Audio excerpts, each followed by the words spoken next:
ಆತನು ನಮ್ಮ ಪಾಪಗಳಿಗೆ ಸರಿಯಾಗಿ ನಮ್ಮನ್ನು ಶಿಕ್ಷಿಸಲಿಲ್ಲ, ನಮ್ಮ ಅಪರಾಧಗಳಿಗೆ ತಕ್ಕಂತೆ ದಂಡಿಸಲಿಲ್ಲ.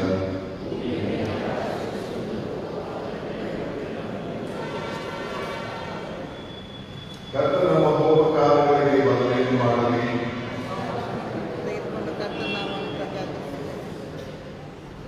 ಕರ್ತನೇ ನನ್ನ ಶರಣೆ, ನನ್ನ ವಿಮೋಚಕನೇ, ನನ್ನ ಮಾತುಗಳು ನನ್ನ ಹೃದಯದ ಜ್ಞಾನವು ನಿನಗೆ ಸಮರ್ಪಕವಾಗಿರಲಿ. ಆಮೆನ್. ಕೀರ್ತನೆಗಳ ಗ್ರಂಥ 50ನೇ ಕೀರ್ತನೆಯನ್ನ ನಾವೆಲ್ಲರೂ ಸ್ವರವಾಗಿ ಓದಿಕೊಳ್ಳೋಣ. ಕೀರ್ತನೆಗಳ ಸಂಗ್ರಹ 50ನೇ ಕೀರ್ತನೆಯ ಮೊದಲಿನ 15 ವರ್ಷಗಳನ್ನು ಉತ್ತರ ಪ್ರತ್ಯುತ್ತರವಾಗಿ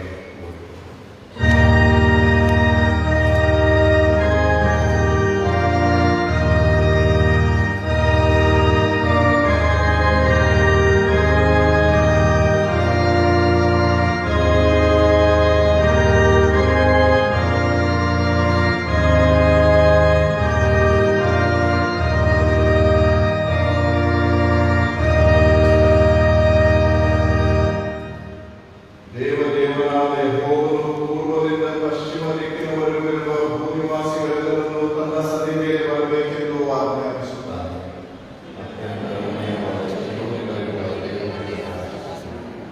ನಮ್ಮ ದೇವರು ಪ್ರತ್ಯಕ್ಷನಾಗುವನು, ಎಷ್ಟು ಮಾತ್ರವೂ ಸುಮ್ಮನಿರುವುದಿಲ್ಲ. ಆತನ ಮುಂಭಾಗದಲ್ಲಿ ಬೆಂಕಿ ಪ್ರಜ್ವಲಿಸುತ್ತದೆ, ಆತನ ಸುತ್ತಲೂ ಬಿರುಗಾಳಿ ಬೀಸುತ್ತದೆ.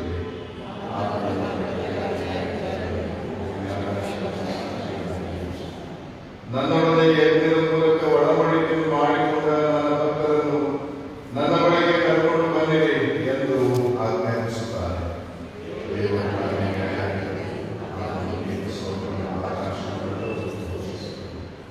ಆತನು ಆಜ್ಞಾಪಿಸುವುದೇನೆಂದರೆ, ಪ್ರಜೆಗಳೆಲ್ಲ, ಇಸ್ರಾಯೇಲರೇ, ದೇವರಾದ ನಾನೇ ನಿಮ್ಮ ದೇವರು, ನಿಮಗೆ ಖಂಡಿತವಾಗಿ ಹೇಳುತ್ತೇನೆ, ಕೇಳಿರಿ.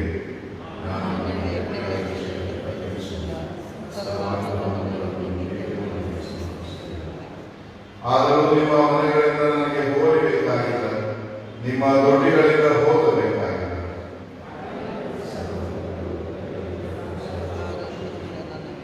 ಬೆಟ್ಟಗಳ ಪಕ್ಷಿಗಳನ್ನೆಲ್ಲ ಬಲ್ಲೆ, ಅಡವಿಯ ಜೀವ ಜಂತುಗಳೆಲ್ಲ ನನಗೆ ಗೊತ್ತುಂಟು.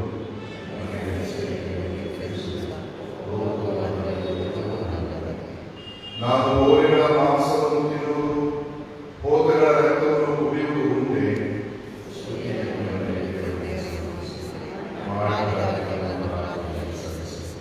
ಕಷ್ಟಕಾಲದಲ್ಲಿ ನನಗೆ ಹೊರಗೆ ಬಿಡಿಸಿದನು, ಆಗ ನನ್ನನ್ನು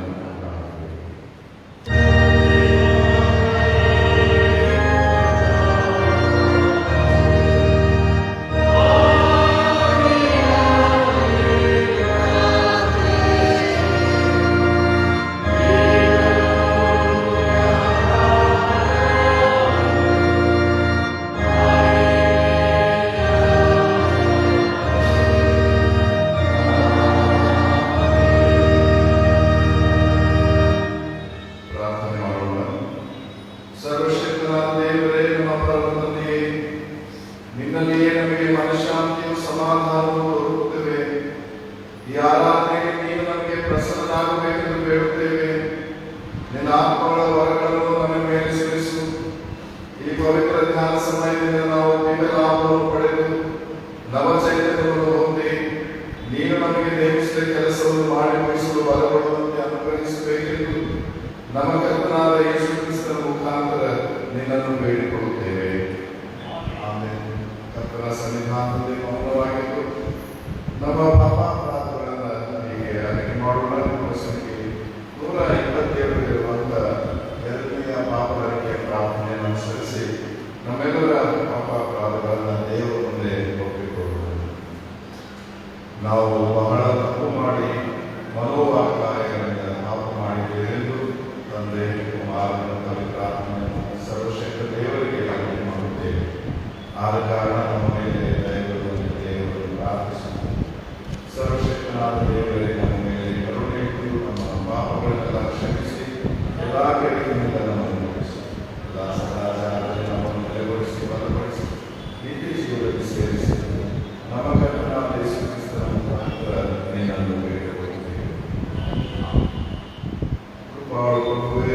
ವಿಶ್ವಾಸಿಗಳಿಗೆ ಪಾಪ ಕ್ಷಮೆಯನ್ನು ಶಾಂತಿಯನ್ನು ಅನುಗ್ರಹಿಸಿ ಅವರು ತಮ್ಮ ಎಲ್ಲ ಪಾಪಗಳಿಂದ ಶುದ್ಧೀಕರಣವನ್ನು ಶಾಂತಚಿತ್ತರಾಗಿ ನಿನ್ನನ್ನು ಸೇವಿಸುವಂತೆ ದಯಪಾಲಿಸಬೇಕೆಂದು ನಮ್ಮ ಕರ್ತನಾದ ಯೇಸು ಕ್ರಿಸ್ತನ ಮುಖಾಂತರ ನಿನ್ನನ್ನು ಬೇಡಿಕೊಳ್ಳುತ್ತೇವೆ.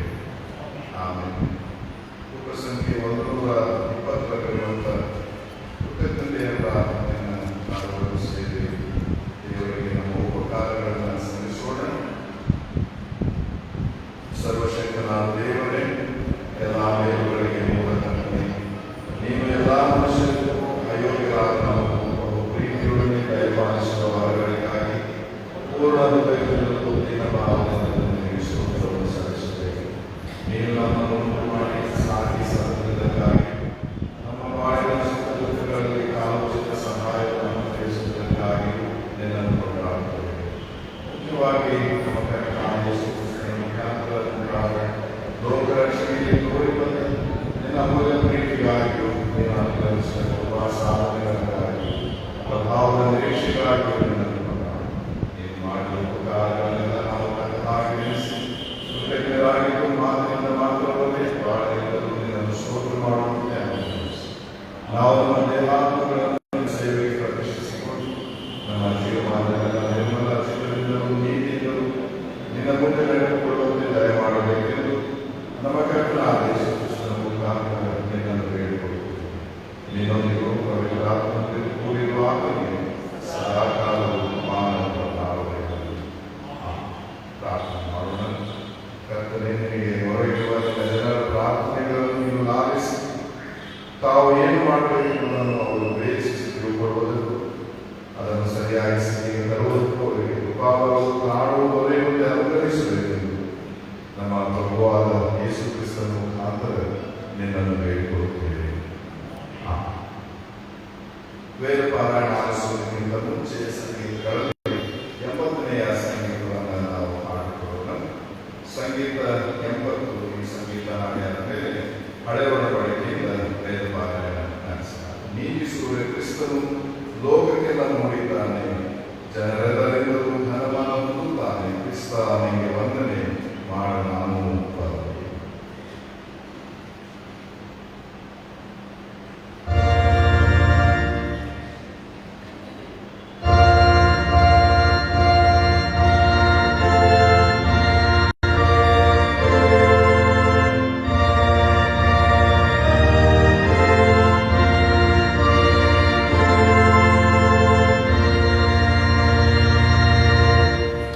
Amen.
ಈಗ ಸುವಾರ್ತಾವಾದದಿಂದ ವೇದ ಪಾರಾಯಣ ಆರಂಭಿಸೋಣ.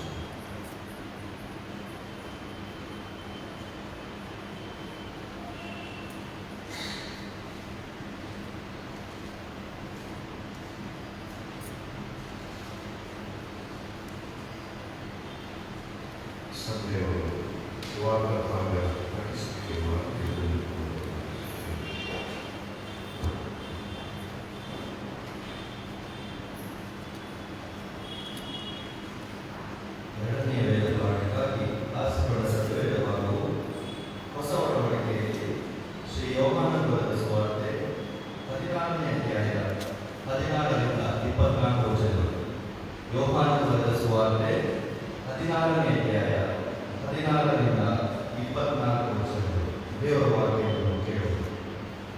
ಸ್ವಲ್ಪ ಕಾಲವಾದ ಮೇಲೆ ನಾನು ನಿಮಗೆ ಕಾಣುವುದಿಲ್ಲ, ಅನಂತರ ಸ್ವಲ್ಪ ಕಾಲವಾದ ಮೇಲೆ ನನ್ನನ್ನು ನೋಡುವಿರಿ ಅಂದರು. ಇದನ್ನು ಕೇಳಿ ಆತನ ಶಿಷ್ಯರಲ್ಲಿ ಕೆಲವರು ಇದೇನು ಈತನು ಹೇಳುವ ಮಾತು, ಸ್ವಲ್ಪ ಕಾಲವಾದ ಮೇಲೆ ನಾನು ನಿಮಗೆ ಕಾಣುವುದಿಲ್ಲ, ಅನಂತರ ಸ್ವಲ್ಪ ಕಾಲವಾದ ಮೇಲೆ ನನ್ನನ್ನು ನೋಡುವಿರಿ ಅನ್ನುತ್ತಾನೆ. ಮತ್ತು ನಾನು ತಂದೆಯ ಬಳಿಗೆ ಹೋಗುವುದರಿಂದ ಅನ್ನುತ್ತಾನೆ ಎಂದು ತಮ್ಮೊಳಗೆ ಮಾತಾಡಿಕೊಂಡು, ಸ್ವಲ್ಪ ಕಾಲವೆಂದು ಈತನು ಹೇಳುವ ಈ ಮಾತೇನು, ಏನು ಮಾತಾಡುತ್ತಾರೋ ನಮಗೆ ತಿಳಿಯಲು ಅಂದುಕೊಳ್ಳುತ್ತಿದ್ದರು. ಯೇಸು ತನ್ನನ್ನು ಕೇಳಬೇಕೆಂದು ತಿಳಿದು ಅವರಿಗೆ, ಸ್ವಲ್ಪ ಕಾಲವಾದ ಮೇಲೆ ನಾನು ನಿಮಗೆ ಕಾಣುವುದಿಲ್ಲ, ಇನ್ನು ಸ್ವಲ್ಪ ಕಾಲವಾದ ಮೇಲೆ ನನ್ನನ್ನು ನೋಡುವಿರಿ ಎಂದು ನಾನು ಹೇಳಿದ್ದಕ್ಕೆ ನೀವು ನಿಮ್ಮೊಳಗೆ ವಿಚಾರಿಸಿಕೊಳ್ಳುತ್ತೀರಾ? ನಿಮಗೆ ನಿಜ ನಿಜವಾಗಿ ಹೇಳುತ್ತೇನೆ, ನೀವು ಅಳುತ್ತಾ ಓಡಾಡುತ್ತಾ ಇರುವಿರಿ, ಆದರೆ ಲೋಕವು ಸಂತೋಷಿಸುವುದು. ನಿಮಗೆ ದುಃಖವಾಗುವುದು, ಆದರೆ ನಿಮ್ಮ ದುಃಖ ಹೋಗಿ ಆನಂದ ಬರುವುದು. ಒಬ್ಬ ಸ್ತ್ರೀ ಹೆರುವಾಗ ತನ್ನ ಬೇನೆಯ ಕಾಲ ಬಂತೆಂದು ಆಕೆಗೆ ದುಃಖವಾಗುತ್ತದೆ, ಆದರೆ ಕೂಸನ್ನು ಹೆತ್ತ ಮೇಲೆ ಲೋಕದಲ್ಲಿ ಒಬ್ಬ ಮನುಷ್ಯನು ಹುಟ್ಟಿದನೆಂಬ ಆನಂದದಿಂದ ಆ ಬೇನೆಯನ್ನು ನೆನೆಸುವುದಿಲ್ಲ. ಹಾಗೆಯೇ ನಿಮಗೂ ಈಗ ದುಃಖವಿದ್ದರೂ ನಾನು ನಿಮ್ಮನ್ನು ತಿರುಗಿ ನೋಡುವೆನು, ಆಗ ನಿಮ್ಮ ಹೃದಯಕ್ಕೆ ಆನಂದವಾಗುವುದು ಮತ್ತು ನಿಮ್ಮ ಆನಂದವನ್ನು ಯಾರು ನಿಮ್ಮಿಂದ ತೆಗೆಯುವುದಿಲ್ಲ. ಆ ದಿನದಲ್ಲಿ ನೀವು ನನಗೆ ಯಾವ ಪ್ರಶ್ನೆಯನ್ನು ಮಾಡುವುದಿಲ್ಲ. ನಿಮಗೆ ನಿಜ ನಿಜವಾಗಿ ಹೇಳುತ್ತೇನೆ, ನೀವು ತಂದೆಯನ್ನು ಏನಾದರೂ ಬೇಡಿಕೊಂಡರೆ ಅದನ್ನು ಆತನು ನನ್ನ ಹೆಸರಿನ ಮೇಲೆ ನಿಮಗೆ ಕೊಡುವುದು. ನೀವು ಇದುವರೆಗೆ ನನ್ನ ಹೆಸರಿನ ಮೇಲೆ ಯಾವುದೊಂದನ್ನು ಬೇಡಿಕೊಂಡಿಲ್ಲ, ಬೇಡಿಕೊಳ್ಳಿ, ನಿಮಗೆ ಸಿಕ್ಕುವುದು, ಆಗ ನಿಮ್ಮ ಆನಂದವು ಪರಿಪೂರ್ಣವಾಗುವುದು ಎಂಬುದು.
ಒಬ್ಬರಿಗೋಸ್ಕರ ಒಬ್ಬರು ಪ್ರಾರ್ಥನೆ ಮಾಡಬೇಕೆಂದು ನಮ್ಮ ಕರ್ತನು ನಮಗೆ ಆಜ್ಞಾಪಿಸಿರುವುದರಿಂದ ಈ ಸಮಯವನ್ನು ನಾವು ಉಪಯೋಗ ಮಾಡಿಕೊಂಡು ದೇವರ ಸನ್ನಿಧಾನದಲ್ಲಿ ನಮ್ಮ ಹೃದಯಗಳನ್ನು ತೆರೆದು ನಮಗೋಸ್ಕರವೂ ನಮ್ಮ ಕುಟುಂಬಗಳಿಗೋಸ್ಕರವೂ ನಮ್ಮ ನೆರೆಹೊರೆಯವರಿಗೋಸ್ಕರವೂ ಪ್ರಾರ್ಥನೆ ಮಾಡೋಣ. ಬೇರೆಯಿಂದ ಬರುವ ಸಮಾಧಾನ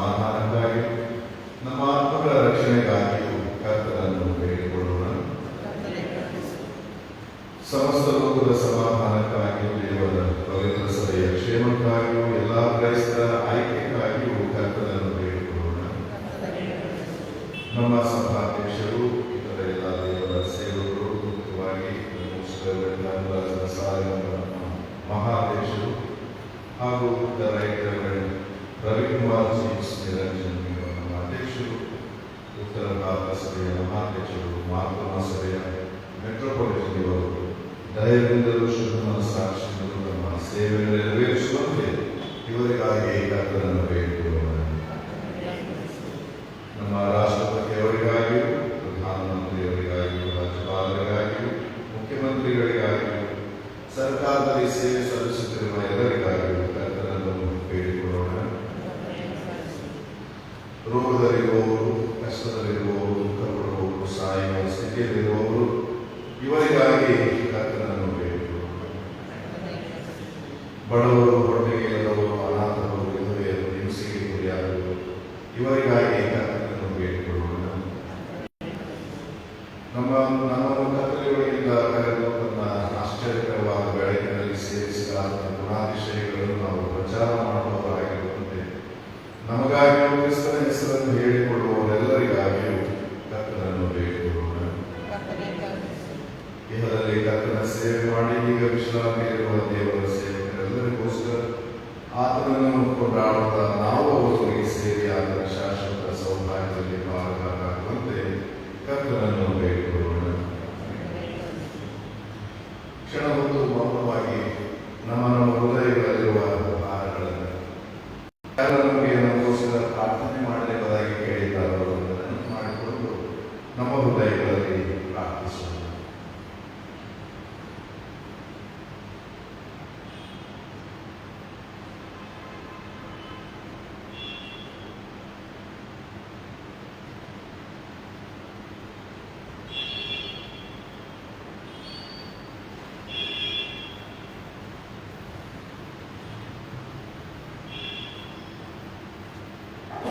ಸರ್ವಶಕ್ತನಾದ ನಿತ್ಯ ದೇವರೇ, ಇಡೀ ಕ್ರೈಸ್ತ ಸಭೆಯು ನಿನ್ನ ಆತ್ಮನಿಂದ ನಡೆಸಿಕೊಂಡು ಪ್ರತಿಷ್ಠಿತವಾಗುವುದು ನಿನ್ನ ಸಭೆಯಲ್ಲಿರುವ ನಾನಾ ಥರದ ಮನುಷ್ಯರಿಗೋಸ್ಕರ ನಾವು ನಿನ್ನ ಸನ್ನಿಧಿಯಲ್ಲಿ ಮಾಡುವ ವಿಜ್ಞಾಪನೆಗಳನ್ನು, ಪ್ರಾರ್ಥನೆಗಳನ್ನು ನೀನು ಆಲಿಸಿ ಅದರಲ್ಲಿ ಪ್ರತಿಯೊಬ್ಬ ಸದಸ್ಯನು ತನ್ನ ವೃತ್ತಿಯಲ್ಲಿಯೂ ಸೇವಾ ವರ್ಗದಲ್ಲಿಯೂ ನಿನಗೆ ಯಥಾರ್ಥ ಮನಸ್ಸಿನಿಂದಲೂ ಭಕ್ತಿ ಭಾವದಿಂದಲೂ ಸೇವೆ ಮಾಡುವಂತೆ ದಯಪಾಲಿಸಬೇಕೆಂದು ನಮ್ಮ ಕರ್ತನು ರಕ್ಷಕನಾಗಿರುವ ಯೇಸು ಕ್ರಿಸ್ತನ ಮುಖಾಂತರ ನಿನ್ನನ್ನು ಬೇಡಿಕೊಳ್ಳುತ್ತೇವೆ.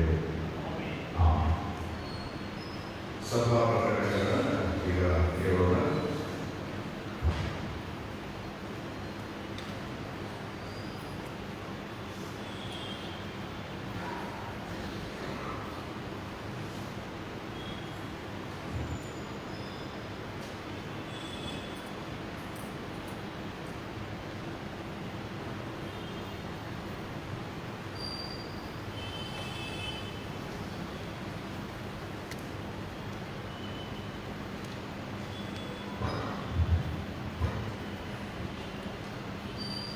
ಸಭೆಗಳಿಗೆ ಸಾರ್ವಜನಿಸಬೇಕಾದ ಈ ವಾರದ ಸಭಾ ಪ್ರಕಟಣೆಗಳು.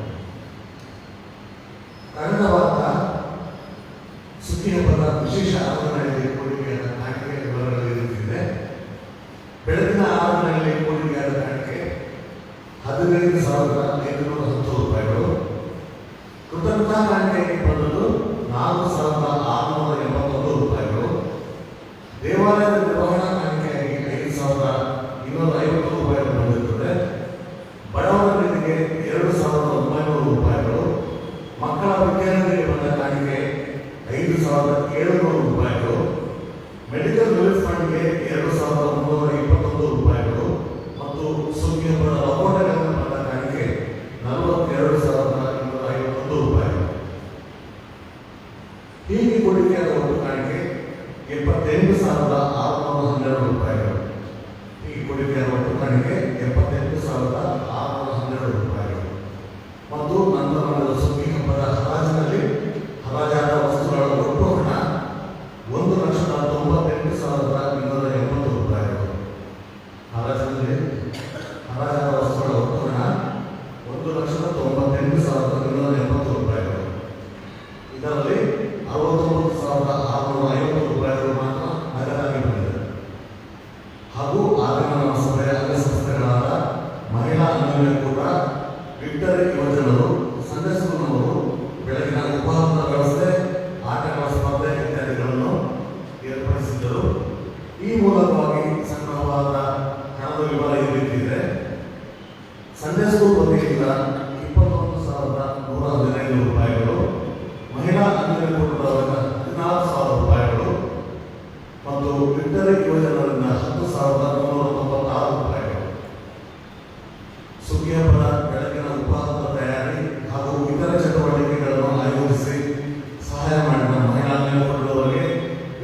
ಯುವಜನರಿಗೆ ಹಾಗೂ ಸಂಡೇ ಸ್ಕೂಲ್ನವರಿಗೆ ಸಭಾಪಾಲನಾ ಸಮಿತಿ ಹಾಗೂ ಸಭೆಯ ಪರವಾಗಿ ಧನ್ಯವಾದಗಳು. ಹಾಗೂ ಈ ಆರಾಧನೆಗೆ ಮತ್ತು ನಂತರದ ಎಲ್ಲ ಕಾರ್ಯಕ್ರಮಗಳಲ್ಲಿ ನೆರವಾದ ಎಲ್ಲರಿಗೂ, ವಿಶೇಷವಾಗಿ ಹರಾಜು ಕ್ಷೇತ್ರವಾದ ಪಿ.ಡಿ. ಪ್ರಸಾದ್, ಶ್ರೀ ಶ್ಯಾಮಸುಂದರ್ ಪಾಟೀಲ್ ಮತ್ತು ಚಾರ್ಲ್ಸ್ ಮಂಗಲ್ ಸರ್ ಹಾಗೂ ಅಯ್ಯರವರಿಗೆ ಧನ್ಯವಾದಗಳನ್ನು ತಪ್ಪಿಸಿದ್ದೇನೆ. ಹಾಗೂ ಆ ದಿನ ಲೆಕ್ಕಪತ್ರದಲ್ಲಿ ಸಹಾಯ ಮಾಡಿದ ಶ್ರೀಯುತರಾದ ಚಾರ್ಲ್ಸ್ ಮಂಗೇರ, ಶ್ರೀ ಡಿ. ಜಯಪಾಲ್, ಶ್ರೀ ರವಿ ಡಬಲೆ ಮತ್ತು ಶ್ರೀ ಇಮಾನುಲ್ ಸುದರ್ಶನ್ ಅವರಿಗೆ ಸಭೆಯ ಪರವಾಗಿ ಧನ್ಯವಾದಗಳು. ಹಾಗೂ ಈ ಕಾರ್ಯಕ್ರಮ ಯಶಸ್ವಿಯಾಗಿ ನಡೆಸುವಲ್ಲಿ ಪ್ರತ್ಯಕ್ಷ ಹಾಗೂ ಪರೋಕ್ಷವಾಗಿ ಸಹಾಯ ಮಾಡಿದ ಎಲ್ಲರಿಗೂ ಸಭಾಪಾಲನಾ ಸಮಿತಿ ಹಾಗೂ ಸಭೆಯ ಪರವಾಗಿ ತುಂಬ ಹೃದಯದ ಧನ್ಯವಾದಗಳು. ಕರ್ತನ ಕೃಪೆಯಿಂದ ಈ ವಾರ ನಮ್ಮ ಜನ್ಮದಿನವನ್ನು ಆಚರಿಸಲಿರುವವರು 20/12/2020 Derek Manju, Karunya Evangelina, 21/12 Jolly John Mathew, Kumar, Preethi Shaila, Sujith, Rahul V, 22/12 Nancy Pushpalatha, David Prasanna Kumar, Pravalika, 23/12 John Philip Anjan, Renny Soans, Indira, Prashanth Johnson, Deepika Prashanth Johnson, Robinson, 24/12 Anitha Christopher, Anna Jayanthi, 25/12 Christopher Roy, Victoria, Nirmala, Tejas, Apsara, Mary, Aradhana, Ashirvadamma, 26/12 Jayaraj, Sandhya Rani, Angel Christina. ಕರ್ತನ ಕೃಪೆಯಿಂದ ಇವಾಗ ನಮ್ಮ ವಿವಾಹ ವಾರ್ಷಿಕೋತ್ಸವವನ್ನು ಆಚರಿಸಲಿರುವವರು 21/12/2021 ಪ್ರಸನ್ನ ಕುಮಾರ್ ಮತ್ತು ರತ್ನ. ಮದುವೆಯ ಪ್ರಕಟಣೆ ಬರುವ 24ನೇ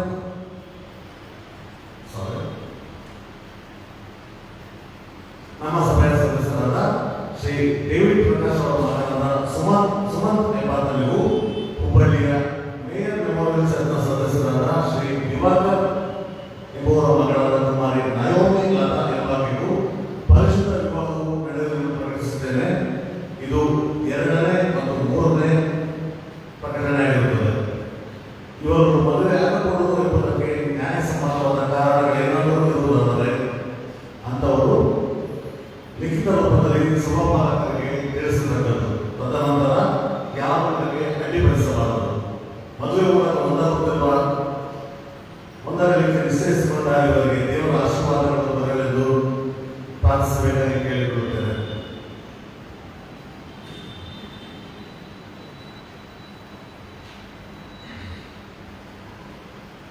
ಬರುವ 24ನೇ ತಾರೀಕು ಗುರುವಾರ ಸಂಜೆ 6:30ಕ್ಕೆ ಕ್ಯಾಂಡಲ್ ಲೈಟ್ ಆರಾಧನೆ ಮತ್ತು ಮಕ್ಕಳ ಕ್ರಿಸ್ಮಸ್ ಅನ್ನು ಆಲಯದಲ್ಲಿ ನಡೆಸಲಾಗುವುದು. ಹಾಗೂ 25ನೇ ತಾರೀಕು ಶುಕ್ರವಾರ ಬೆಳಗ್ಗೆ 8:30ಕ್ಕೆ ಕ್ರಿಸ್ಮಸ್ ಹಬ್ಬದ ವಿಶೇಷ ಆರಾಧನೆಯನ್ನು ಆಲಯದಲ್ಲಿ ನಡೆಸಲಾಗುತ್ತದೆ. ಸಭೆಯವರು ಈ 2 ಆರಾಧನೆಗಳಲ್ಲಿ ಪಾಲ್ಗೊಂಡು ದೇವರ ಆಶೀರ್ವಾದವನ್ನು ಪಡೆಯಬೇಕಾಗಿ ಕೇಳಿಕೊಳ್ಳುತ್ತೇನೆ. ಹಾಗೂ 10 ವರ್ಷ ಮೇಲ್ಪಟ್ಟ ಮಕ್ಕಳನ್ನು ಈ ದಿನ 12 ಗಂಟೆಗೆ ಪ್ರಾಕ್ಟೀಸ್ಗಾಗಿ ಕ್ಯಾಂಡಿಡೇಟ್ ಸರ್ವಿಸ್ನ ಪ್ರಾಕ್ಟೀಸ್ಗಾಗಿ ಪ್ರಾಕ್ಟೀಸ್ಗಾಗಿ ಈ ದಿನ 12 ಗಂಟೆಗೆ 10 ವರ್ಷ ಮೇಲ್ಪಟ್ಟ ಮಕ್ಕಳನ್ನು ಆಲಯಕ್ಕೆ ಕಳಿಸಿಕೊಡಬೇಕಾಗಿ ಸಂಡೇ ಸ್ಕೂಲ್ ಅವರು ಕೇಳಿಕೊಂಡಿರುತ್ತಾರೆ. ವಿಶೇಷ ಪ್ರಕಟಣೆ. ಸರ್ಕಾರ ಮುಂಜಾಗ್ರತಾ ಕ್ರಮವಾಗಿ ಕೋವಿಡ್-19 ಹೊಸ ನಿಯಮಾವಳಿಗಳನ್ನು ಪ್ರಕಟಿಸಿದೆ. ಅದರ ಪ್ರಕಾರವಾಗಿ 65 ವರ್ಷ ಮೇಲ್ಪಟ್ಟ ಹಿರಿಯರಿಗೆ ಹಾಗೂ 10 ವರ್ಷದ ಒಳಗಿನ ಮಕ್ಕಳಿಗೆ ಮನೆಗಳಿಗೆ ನಮ್ಮೊಂದಿಗೆ ಆನ್ಲೈನ್ ಸರ್ವಿಸ್ನಲ್ಲಿ ಪಾಲ್ಗೊಳ್ಳಲು ಕೇಳಿಕೊಳ್ಳುತ್ತಿದ್ದೇನೆ. ಆರಾಧನೆಗೆ ಬರುವ ಕೆಲವರು ಕಡ್ಡಾಯವಾಗಿ ಮಾಸ್ಕ್ ಧರಿಸಿರಲೇಬೇಕು ಹಾಗೂ ಸಾಮಾಜಿಕ ಅಂತರವನ್ನು ಕಾಪಾಡಿಕೊಳ್ಳಲು ಕಡ್ಡಾಯವಾಗಿರುತ್ತದೆ. ಸಭೆಯವರು ದಯವಿಟ್ಟು ಸಹಕರಿಸಬೇಕಾಗಿ ವಿನಂತಿ. ಈ ದಿನ ಆರಾಧನೆಯ ತರುವಾಯ ಅಂದರೆ ಸುಮಾರು 11:30ರಿಂದ ದೇವಾಲಯದ ಆವರಣದಲ್ಲಿ ವಿಕ್ಟರಿ ಯುವಜನರು ಕ್ರಿಸ್ಮಸ್ ಸ್ಪೋರ್ಟ್ಸ್ ಆಗಿ ಚೆಸ್, ಕೇರಂ, ಶಟಲ್ ಬ್ಯಾಡ್ಮಿಂಟನ್ಗಳನ್ನು ಆಡಿಸಲಿದ್ದಾರೆ.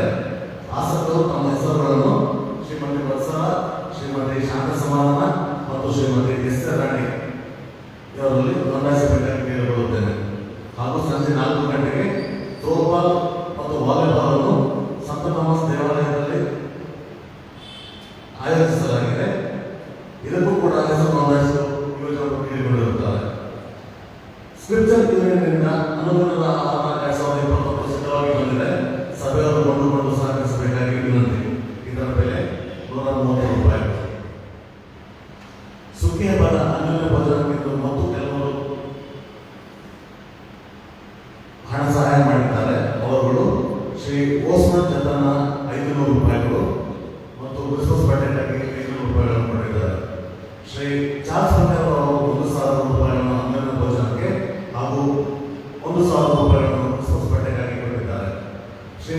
ಪ್ರವೀಣ ಹನುಮಂತಗಟ್ಟೆ ಇವರು 500 ರೂಪಾಯಿಗಳನ್ನು ಕೊಟ್ಟಿದ್ದಾರೆ. ಶ್ರೀ ಎಸ್ ರವೀಂದ್ರ ಅವರು ಅವರು 1,000 ರೂಪಾಯಿಗಳನ್ನು ಕೊಟ್ಟಿದ್ದಾರೆ. ಶ್ರೀಮತಿ ಶರ್ಮಿಳಾ ಅವರು 1,000 ರೂಪಾಯಿಗಳನ್ನು ಕೊಟ್ಟಿದ್ದಾರೆ. ಶ್ರೀ ಜಾಕೋಬ್ ಬೆಸ್ರಿ ಕುಟುಂಬದವರು ಕ್ರಿಸ್ಮಸ್ ಬಟ್ಟೆಗಾಗಿ 500 ರೂಪಾಯಿಗಳನ್ನು ಕೊಟ್ಟಿದ್ದಾರೆ. ಶ್ರೀ ಜೋಸ್ ವರ್ಗೀಸ್ ಅವರು ಕ್ರಿಸ್ಮಸ್ ಹಬ್ಬದ ಬಟ್ಟೆಗಾಗಿ 1,000 ರೂಪಾಯಿಗಳನ್ನು ಕೊಟ್ಟಿದ್ದಾರೆ. ಶ್ರೀಮತಿ ಉಷಾ ಮೇರಿ ಅವರು ಅಭಿನಯ ಭೋಜನಕ್ಕೆ 600 ರೂಪಾಯಿಗಳನ್ನು ಕೊಟ್ಟಿದ್ದಾರೆ. ಶ್ರೀ ರವೀಂದ್ರ ದವಡೆ ಕುಟುಂಬದವರು ಕ್ರಿಸ್ಮಸ್ ಬಟ್ಟೆಗಾಗಿ 1,000 ರೂಪಾಯಿಗಳನ್ನು ಕೊಟ್ಟಿದ್ದಾರೆ. ಶ್ರೀ ತ್ಯಾಗರಾಜ ಬಾಲಕುಮಾರ್ ಮತ್ತು ಕುಟುಂಬದವರು ಕ್ರಿಸ್ಮಸ್ ಬಟ್ಟೆಗಾಗಿ ನಗದಾಗಿ 10,000 ರೂಪಾಯಿಗಳನ್ನು, 12 ಸೀರೆಗಳನ್ನು ಮತ್ತು 12 ಜೊತೆ ಶರ್ಟ್ ಮತ್ತು ಪ್ಯಾಂಟ್ಗಳನ್ನು ಕೊಟ್ಟಿದ್ದಾರೆ. ಒಬ್ಬರು ತನ್ನ ಕಾಣಿಕೆಗೆ 1,000 ರೂಪಾಯಿಗಳನ್ನು ಕೊಟ್ಟಿದ್ದಾರೆ. Shrimati Bharathi wife of Stanley ಇವರು ಕ್ರಿಸ್ಮಸ್ ಬಟ್ಟೆಯಾಗಿ 8 ಸೀರೆಗಳನ್ನು ಕೊಟ್ಟಿದ್ದಾರೆ. ಶ್ರೀ ಮಂಜುನಾಥ ನಾಯಕ್ IAS ಇವರು ಬಡವರಿಗೆ 1,000 ರೂಪಾಯಿಗಳನ್ನು ಕೊಟ್ಟಿದ್ದಾರೆ. ಶ್ರೀಮತಿ ಸುಧಾ ರಜನಿಕಾಂತ್ ಇವರು ಮಕ್ಕಳ ಕ್ರಿಸ್ಮಸ್ಗಾಗಿ 1,000 ರೂಪಾಯಿಗಳನ್ನು ಕೊಟ್ಟಿದ್ದಾರೆ. ಆರ್ಕೆ ಬಸವ ಅವರು ಕ್ರಿಸ್ಮಸ್ ಹಬ್ಬದ ಬಟ್ಟೆಗಾಗಿ 2,000 ರೂಪಾಯಿಗಳನ್ನು ಕೊಟ್ಟಿದ್ದಾರೆ. ಶ್ರೀ ಎಂ ಡ್ಯಾನಿಯಲ್ ಕುಟುಂಬದವರು ತಮ್ಮ ದಿವಂಗತ ಮಗ ಶಿಜು ಡ್ಯಾನಿಯಲ್ ಅವರ 3ನೇ ವರ್ಷದ ನೆನಪಿನಲ್ಲಿ ಬಡವರಿಗೆ 1,000 ರೂಪಾಯಿಗಳನ್ನು ಕೊಟ್ಟಿದ್ದಾರೆ. ಥಾಮಸ್ ಕೊರಿಯನ್ ಇವರು ಸಂಡೇ ಸ್ಕೂಲ್ ಬಿಲ್ಡಿಂಗ್ ಫಂಡ್ ಎಂದು 5,000 ರೂಪಾಯಿಗಳನ್ನು ಕೊಟ್ಟಿದ್ದಾರೆ.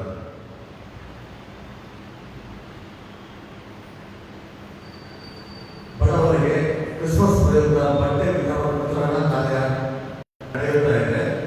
ಫಲಾನುಭವಿಗಳು ದಯವಿಟ್ಟು ಬುಧವಾರ ಸಂಜೆ 6 ಗಂಟೆಗೆ ಪಡೆದುಕೊಳ್ಳಬೇಕೆಂದು ಕೇಳಿಕೊಳ್ಳುತ್ತೇನೆ. ಪ್ರತಿದಿನ ಸಂಜೆ 4 ರಿಂದ 6 ಗಂಟೆ ಒಳಗಡೆ ಬರಬೇಕಾಗಿ ಕೇಳಿಕೊಳ್ಳುತ್ತೇನೆ. ಅನುಪಿನಗಟ್ಟೆಯ ಬೇಕೇಲ್ ದೇವಾಲಯದಲ್ಲಿ ಕ್ರಿಸ್ಮಸ್ ಹಬ್ಬದ ಆರಾಧನೆಯನ್ನು ದಿನಾಂಕ 23/2/2020 ಬುಧವಾರ ಸಂಜೆ 5 ಗಂಟೆಗೆ ನಡೆಸಲಾಗುವುದು. ಸಭೆಯವರು ಹೆಚ್ಚಿನ ಸಂಖ್ಯೆಯಲ್ಲಿ ಆರಾಧನೆಗೆ ಸೇರಿಕೊಳ್ಳಬೇಕಾಗಿ ಕೇಳಿಕೊಳ್ಳುತ್ತೇನೆ. ದೇವರ ಕೃಪೆಯಿಂದ ತಮ್ಮ ವೈವಾಹಿಕ ಜೀವನದಲ್ಲಿ 25 ವರ್ಷಗಳನ್ನು ಪೂರೈಸಿದ ಶ್ರೀ ಮಾರ್ಟಿನ್ ಉಲ್ಲಾಸ್ ಕುಮಾರ್ ಮತ್ತು ಲಿಲ್ಲಿ ಕೆನ್ಸಿಯರ್ ಇವರುಗಳು ಪ್ರಕಟಣೆಯ ತರುವಾಯ ಮುಂದೆ ಬರಬೇಕಾಗಿ ಕೇಳಿಕೊಳ್ಳುತ್ತೇನೆ. ಅಯ್ಯನವರು ಅವರನ್ನು ಸನ್ಮಾನಿಸಿ ಅವರಿಗೋಸ್ಕರ ಪ್ರಾರ್ಥಿಸಿ ಆಶೀರ್ವದಿಸಬೇಕಾಗಿ ವಿನಂತಿಸಿಕೊಳ್ಳುತ್ತೇನೆ. ಅನುಪಿನಗಟ್ಟೆಯ ಬೇಕೇಲ್ ದೇವಾಲಯ ಹತ್ತಿರವಿರುವಂತಹ ನಮ್ಮ ಸಭೆಯ ಸದಸ್ಯರಿಗೆ ಹಂಚಿಕೆಯಾಗಿದ್ದ ನಿವೇಶನಗಳಲ್ಲಿ ಕೆಲವರು ಅನ್ಯ ಜನರಿಗೆ ಮಾರುವ ಸುದ್ದಿ ನಮಗೆ ಬಂದಿದೆ. ದಯವಿಟ್ಟು ಗಮನಿಸಿ, ಈ ನಿವೇಶನಗಳನ್ನು ಮಾಡಿರುವುದು ಕೇವಲ ಕ್ರೈಸ್ತರು ಮತ್ತು ನಮ್ಮ ಸಭೆಯವರಿಗಾಗಿ ಮಾತ್ರ. ಒಂದು ವೇಳೆ ನೀವು ಮಾಡಬೇಕೆಂದರೆ ನಮ್ಮ ಸಭೆಯನ್ನು ಕೊಂಡುಕೊಳ್ಳುವವರಿದ್ದಾರೆ. ದಯವಿಟ್ಟು ನಮ್ಮ ಸಭೆಯವರಲ್ಲಿಯೇ ವ್ಯವಹರಿಸಬೇಕಾಗಿಯೂ ಮತ್ತು ಮುಂದೆ ಯಾವುದೇ ರೀತಿಯಲ್ಲೂ ಸಮಸ್ಯೆ ಉದ್ಭವವಾಗದ ಹಾಗೆ ನೋಡಿಕೊಳ್ಳಬೇಕಾಗಿರುವುದು ನಮ್ಮ ಕರ್ತವ್ಯ ಆಗಿರುವುದರಿಂದ ದಯವಿಟ್ಟು ಸಹಕರಿಸಬೇಕಾಗಿ ಕೇಳಿಕೊಳ್ಳುತ್ತೇನೆ. ಕ್ರಿಸ್ಮಸ್ ಹಬ್ಬದ ಸ್ಪೆಷಲ್ ಸಾಂಗ್ನ ಪ್ರಾಕ್ಟೀಸ್ಗಾಗಿ ಮಹಿಳಾಕೂಟದವರು ಮಂಗಳವಾರ, ಬುಧವಾರ ಮತ್ತು ಗುರುವಾರ ಸಂಜೆ 5 ಗಂಟೆಗೆ ಆಲಯದಲ್ಲಿ ಸೇರಿ ಬರಲು ಕೇಳಿಕೊಂಡಿರುತ್ತಾರೆ. ಕಳೆದ ಸೋಮವಾರದಿಂದ ಕ್ರಿಸ್ಮಸ್ ಭಜನೆ ನಡೀತಾ ಇದೆ. ತಿಳಿದಿದೆ ವಿಷಯ. ಅದರ ಪ್ರಕಾರವಾಗಿ ಈ ದಿನ ಸಂಜೆ ಮತ್ತು ನಾಳೆ ಸಂದರ್ಶಿಸುತ್ತಿರುವ ಏರಿಯಾಗಳನ್ನ ನಾನು ಹೇಳ್ತೇನೆ. ಈ ದಿನ ಅಂದರೆ ಭಾನುವಾರ ಒಂದು ಗುಂಪು ದ್ರೌಪದ ಸರ್ಕಲ್ ಹತ್ತಿರ ಮತ್ತು ಗೋಪಾಳ ಗೌಡ ಬಡಾವಣೆ, ಮತ್ತೊಂದು ಗುಂಪು ಗೋಪಾಳ KHP ಕಾಲೋನಿ ಎಡಭಾಗ, ಚಾಲುಕ್ಯ ನಗರ, ಗೋಪಿಶೆಟ್ಟಿ ಕೊಪ್ಪ ಮತ್ತು IS ನಗರ, ಮತ್ತೊಂದು ಗುಂಪು Bethel church compound, Swami Vivekananda ಬಡಾವಣೆ, ಗೋಪಾಳ KHP ಕಾಲೋನಿ ಬಲಭಾಗ ಮತ್ತು ಪ್ರೆಸ್ ಕಾಲೋನಿ. ನಾಳೆ ಅಂದರೆ ಸೋಮವಾರ ಒಂದು ಗುಂಪು ನ್ಯೂ ಮಿಷನ್ ಕಾಂಪೌಂಡ್, ಇನ್ನೊಂದು ಗುಂಪು ಹಳೆ ಮಿಷನ್ ಕಾಂಪೌಂಡ್, ಮತ್ತೊಂದು ಗುಂಪು ದುರ್ಗಿಗುಡಿ, ಕುವೆಂಪು ರಸ್ತೆ ಮತ್ತು ಶರಾವತಿ ನಗರಗಳನ್ನ ಸಂದರ್ಶಿಸುತ್ತಿದೆ.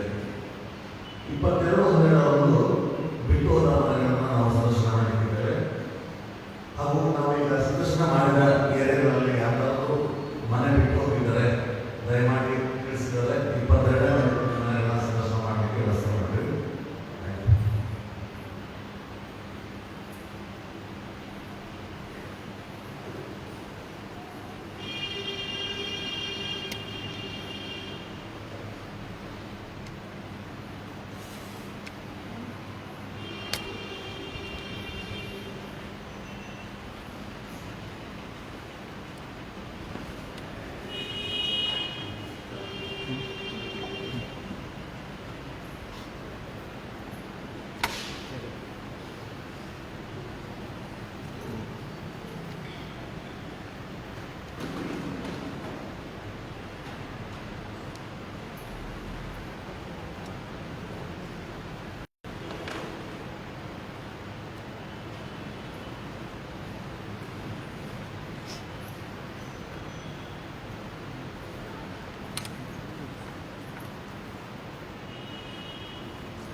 ಪ್ರಾರ್ಥನೆ ಮಾಡೋಣ.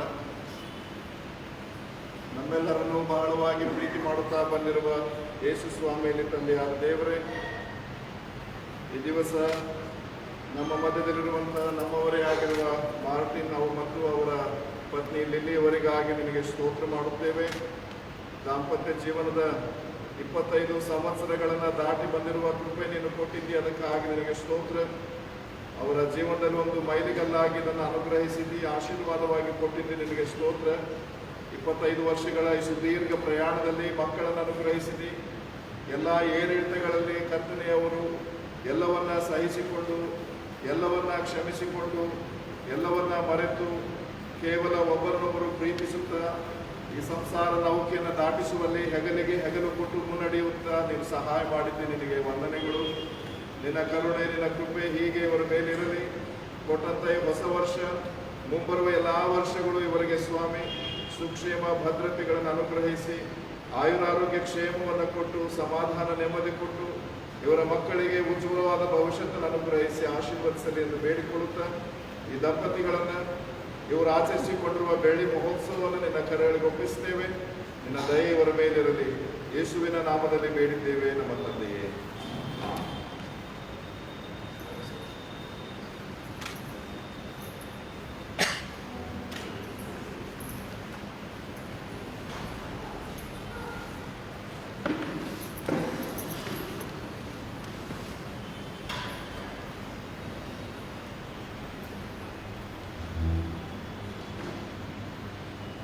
ಇವರೊಂದಿಗೆ ಕೋವಿಡ್ ನಿಯಮಾವಳಿಗಳನ್ನು ದಯವಿಟ್ಟು ಚಾಚು ತಪ್ಪದೆ ಪಾಲಿಸೋಣ.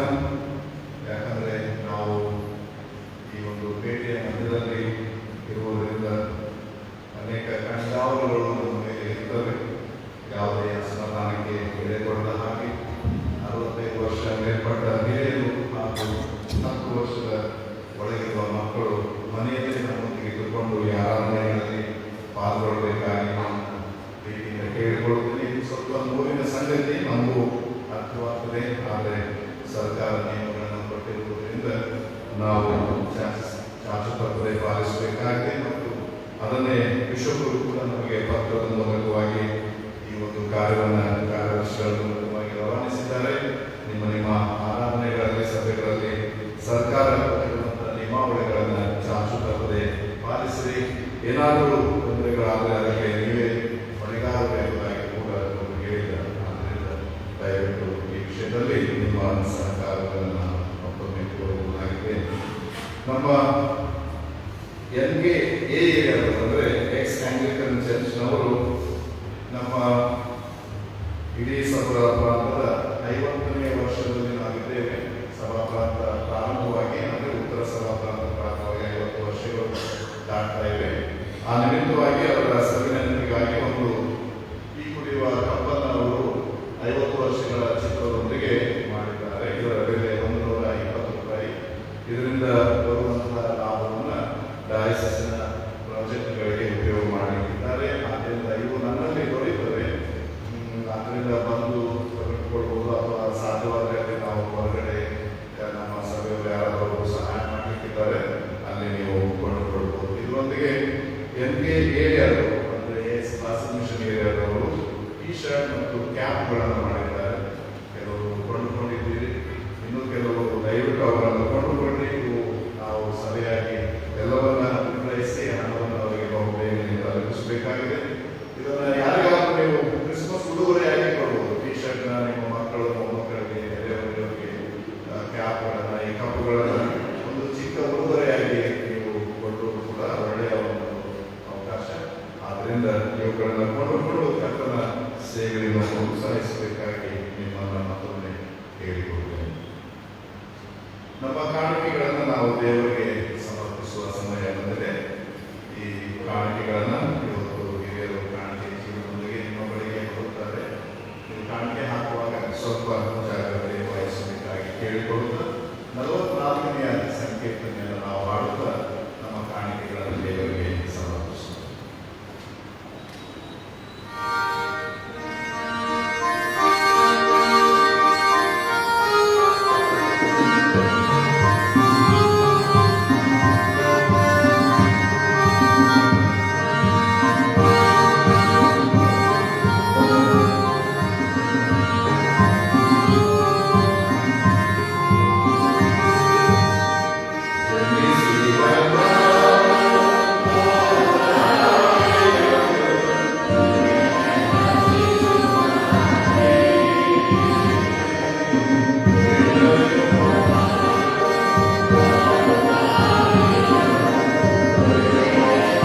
ಮಾಡಿದ ಮಹೋಪಕಾರಗಳನ್ನು ನೆನೆಸುತ್ತಾ ಸೇವೆಯಲ್ಲಿ ನೀನು ನಮ್ಮನ್ನು ಭಾಗಿದಾರರನ್ನಾಗಿ ಮಾಡಿಕೊಂಡು ನಮಗೆ ಕೊಟ್ಟ ಜವಾಬ್ದಾರಿಗಳನ್ನು ನೆನಪಿಗೆ ತಂದುಕೊಂಡು ನಿನ್ನ ಆಲಯದ ನಿರ್ವಹಣೆಗೋಸ್ಕರ ದೇವರೇ ನಿನ್ನ ಸೇವೆ ಭೂಮಿಯಲ್ಲ ಹಬ್ಬ ಉದ್ದೇಶದಿಂದಾಗಿ ನೀನು ಮಾಡಿದ ಸಹಾಯ ಆಶೀರ್ವಾದಗಳನ್ನು ನೆನಪು ಮಾಡಿಕೊಂಡು ನೀನು ನಮಗೆ ಕೊಟ್ಟಿದ್ದರಲ್ಲಿ ಸ್ವಲ್ಪವಾಗಿ ನಿನ್ನ ಸೇವೆಗೆ ತಂದಿದ್ದೇವೆ. ಇದನ್ನು ಸ್ವೀಕರಿಸು, ಪಾವನಗೊಳಿಸು. ಇದು ನಿನ್ನ ಸೇವೆಯಲ್ಲಿ ಮೆಚ್ಚುಗೆಯಾದ ಯಜ್ಞವಾಗಿ ಉಪಯೋಗವಾಗಲಿ. ಈ ಕಾಣಿಕೆಗಳನ್ನು ಕೊಟ್ಟಂತ ಪ್ರತಿಯೊಂದು ಕೈಗಳನ್ನು ಆಶೀರ್ವಾದ ಮಾಡು. ಅವರ ದುಡಿಮೆಯನ್ನು, ವ್ಯವಹಾರವನ್ನು ಕೈ ಹಾಕಿ ಮಾಡುವ ಎಲ್ಲ ಕೆಲಸಗಳಿಗೆ ನಿನ್ನ ಶುಭವನ್ನು, ನಿನ್ನ ಆಶೀರ್ವಾದವನ್ನು ಅನುಗ್ರಹಿಸಿ ಕಾಪಾಡು. ದೇವರೇ, ಕಳೆದ ದಿವಸಗಳಲ್ಲಿ ತಮ್ಮ ಜನ್ಮದಿನವನ್ನು, ವಿವಾಹ ವಾರ್ಷಿಕ ದಿನವನ್ನು ಆಚರಿಸಿಕೊಂಡ ಎಲ್ಲರನ್ನು ನೆನೆಸಿಕೊಳ್ಳುತ್ತಾ ಅವರಿಗೆ ಕೊಟ್ಟಂತ ಹೊಸ ವರ್ಷವನ್ನು ಆಶೀರ್ವದಿಸಿಕೊಡು. ಸಮಾಧಾನ, ನೆಮ್ಮದಿ ಅವರಿಗೆ ಅನುಗ್ರಹ ಮಾಡಲು ಬೇಡಿಕೊಳ್ಳುತ್ತೇವೆ. ಕೃತಜ್ಞತೆಯಾಗಿ ಕಾಣಿಕೆ ಕೊಟ್ಟ ಎಲ್ಲ ಭಕ್ತರನ್ನು, ವಿಧ ವಿಧವಾದ ಉದ್ದೇಶಗಳಿಗೆ ಕಾಣಿಕೆಯನ್ನು ಸಮರ್ಪಿಸಿದ ಎಲ್ಲ ನಿನ್ನ ಮಕ್ಕಳನ್ನು, ವಿಶೇಷವಾಗಿ ಕಳೆದ ವಾರ ನಾವು ಕರ್ತನೆ ನಡೆಸಿದಂಥ ಸುಗ್ಗಿ ಹಬ್ಬದಲ್ಲಿ ಎಲ್ಲ ರೀತಿಯಿಂದ ತನ್ನ ಮನ ಧನಗಳಿಂದ ಸಹಾಯ ಮಾಡಿದ ಸಭೆಯವರಾದ ಎಲ್ಲರನ್ನ ನೀನು ಆಶೀರ್ವಾದ ಮಾಡು. ಹೀಗಾಗಿ ನಾವು ತಂದಿರುವಂಥ ಎಲ್ಲ ಕಾಣಿಕೆಗಳನ್ನು ನೀನು ಕರ್ತನೆ ಸ್ವೀಕರಿಸಿ ಬಂದಂಥ ನಮ್ಮೆಲ್ಲರನ್ನ ಆಶೀರ್ವದಿಸಿ ಮುನ್ನಡೆಸು. ಇದೇ ರೀತಿ ಇನ್ನೂ ಹೆಚ್ಚು ಹೆಚ್ಚಾಗಿ ನಿನ್ನ ಸೇವೆಗೆ ಕೊಡುವಲ್ಲಿ ನಮ್ಮನ್ನು ಬಲಪಡಿಸಿ ಕರುಣಿಸು. ದೇವರೇ, ನೀನು ಅಪೇಕ್ಷಿಸುವುದು ಹಣದ ರೂಪದ ಈ ಕಾಣಿಕೆಯನ್ನು ಮಾತ್ರವಲ್ಲ, ನಮ್ಮನ್ನೇ, ನಮ್ಮ ಹೃದಯವನ್ನೇ ಅಪೇಕ್ಷಿಸುವ ದೇವರಾಗಿರುವುದರಿಂದ ನಿನ್ನ ವಾಕ್ಯ ಧ್ಯಾನ ಮಾಡುವ ಮೂಲಕವಾಗಿ, ನಿನ್ನನ್ನು ಬೇಡಿಕೊಳ್ಳುವ ಮೂಲಕವಾಗಿ ನಮ್ಮನ್ನೇ ನಿನಗೆ ಅರ್ಪಿಸಿಕೊಳ್ಳುವಂತೆ, ನಮ್ಮನ್ನೇ ಕಾಣಿಕೆಯಾಗಿ ಕೊಡುವಂತೆ ನಮಗೆ ಪ್ರೇರಣೆ ಅನುಗ್ರಹಿಸು. ನಮಗೋಸ್ಕರ ಜನಿಸಿ ಬಂದಿರುವ ಯೇಸುವಿನ ನಾಮದಲ್ಲಿ ಬೇಡಿದ್ದೇವೆ ನಮ್ಮ ತಂದೆಯೇ, ಆಮೆನ್.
ನಮ್ಮನ್ನು ದೇವರ ವಾಕ್ಯವನ್ನು ಆಲಿಸುವುದಕ್ಕಾಗಿ ಸಿದ್ಧ ಮಾಡಿಕೊಳ್ಳೋಣ.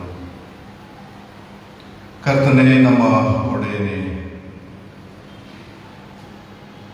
ನನ್ನ ಬಾಯ ಮಾತುಗಳು, ನಮ್ಮೆಲ್ಲರ ಹೃದಯಗಳ ಧ್ಯಾನವು ನಿನಗೆ ಸಮರ್ಪಕವಾಗಿರಲಿ.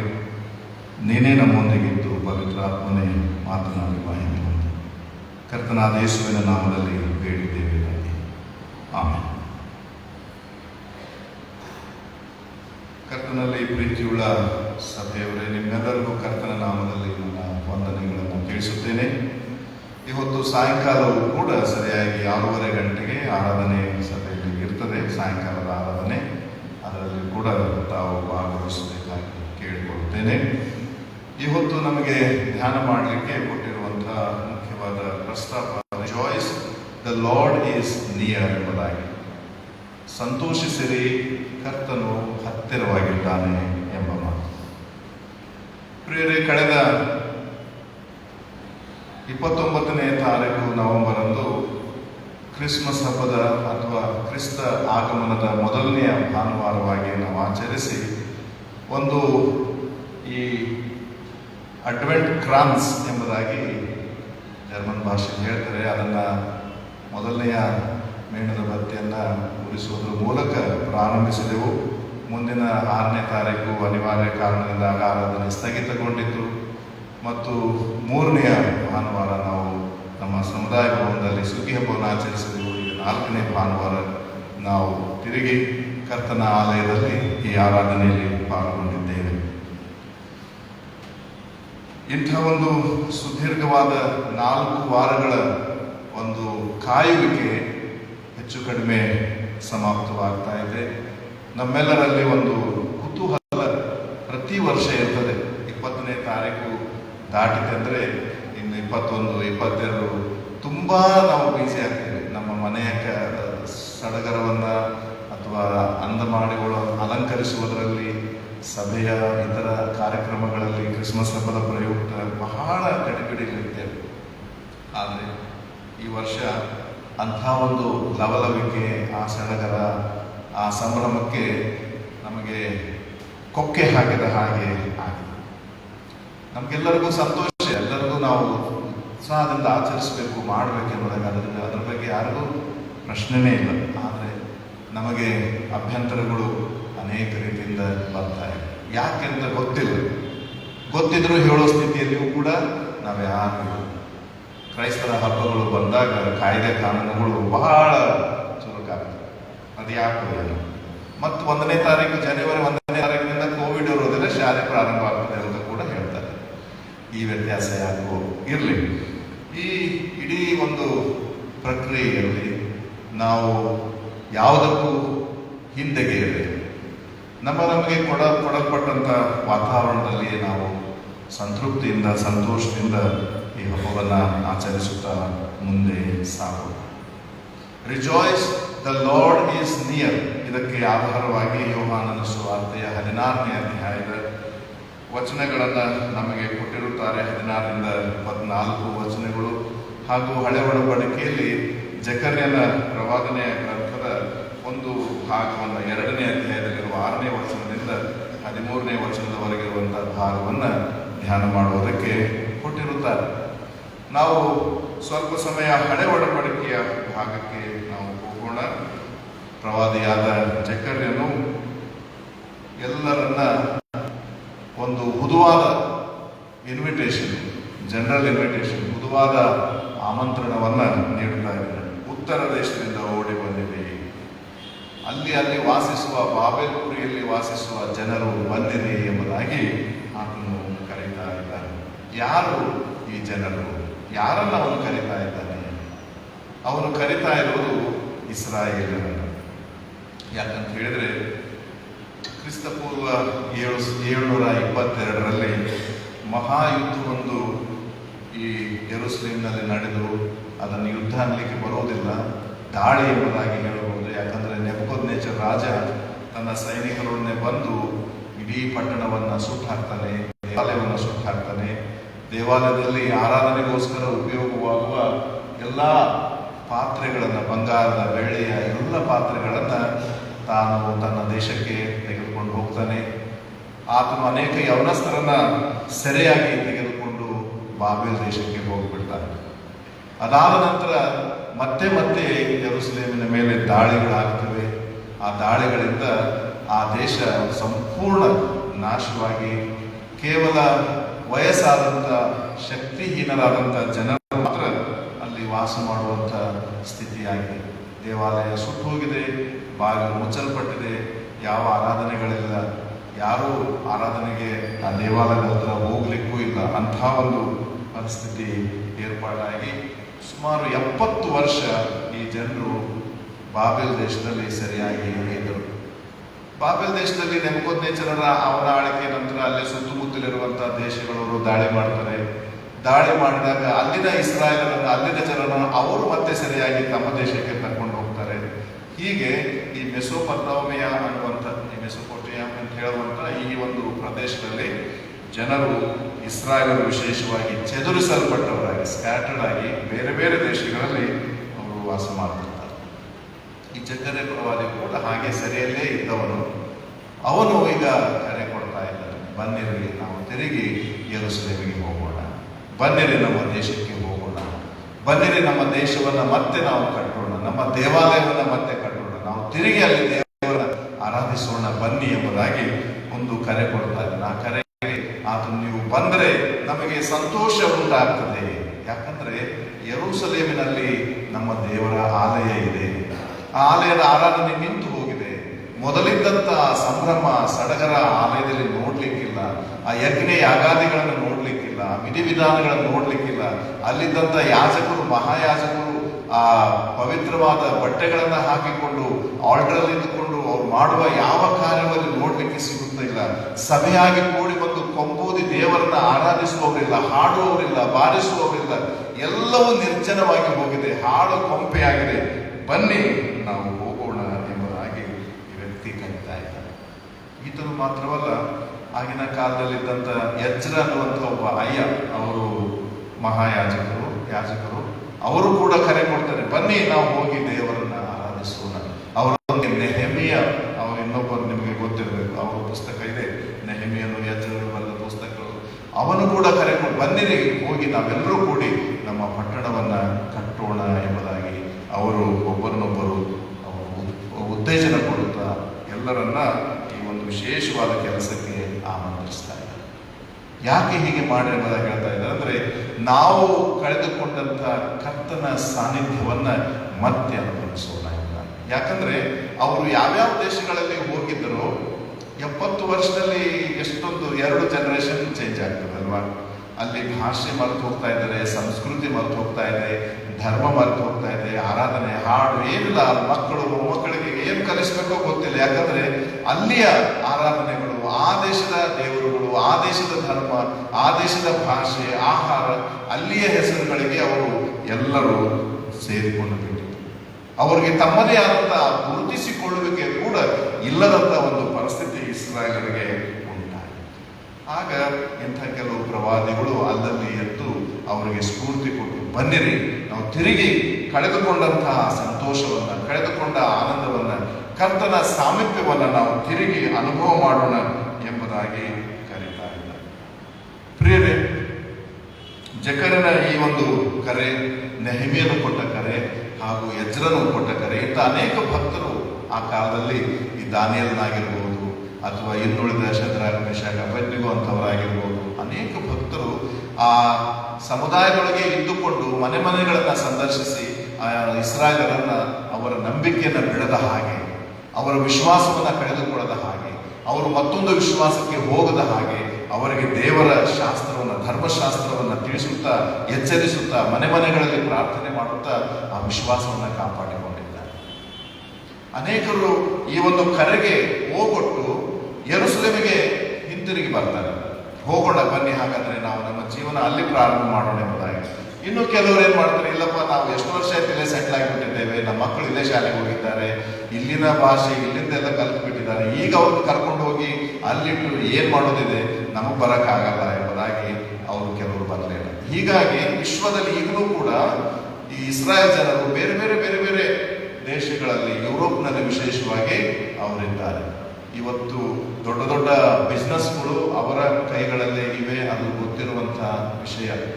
ಅವರು ಎಲ್ಲಾ ಕಡೆಗೆ ಚದರಿಸಲ್ಪಟ್ಟಿದ್ದಾರೆ. ಆದರೆ ಇತ್ತೀಚಿನ ಸುದ್ದಿಗಳನ್ನು ನೀವು ನೋಡೋದಾದ್ರೆ ಯೆರೂಸಲೇಮಿಗೆ ಜನರು ಹಿಂತಿರುಗಿ ಬರ್ತಾ ಇದ್ದಾರೆ. ಈಗಲೂ ಕೂಡ ನಾವು ನಮ್ಮ ದೇಶದಿಂದ ಕೆಲವರು, ಮೊದಲು ಇಲ್ಲಿದ್ದಂಥ ಎಷ್ಟೋ ಇಸ್ರಾಯೇಲರು ಈಗ ವಾಪಸ್ ಅವರು ತಿರುಗಿ ನಮ್ಮ ದೇಶಕ್ಕೆ ಹೋಗುತ್ತಿದ್ದಾರೆ. ಅಲ್ಲಿ ವಿಮಾನದಿಂದ ಇಳಿದ ತಕ್ಷಣ ತಮ್ಮ ಭೂಮಿಗೆ ಮುತ್ತಿಕ್ಕುತ್ತಾ ಇದ್ದಾರೆ. ಮುತ್ತು ಕೊಟ್ಟು ಅವರು ಅಷ್ಟು ಅಭಿಮಾನದಿಂದ ಆ ದೇಶವನ್ನ ಕಾಣ್ತಾ ಇದ್ದಾರೆ.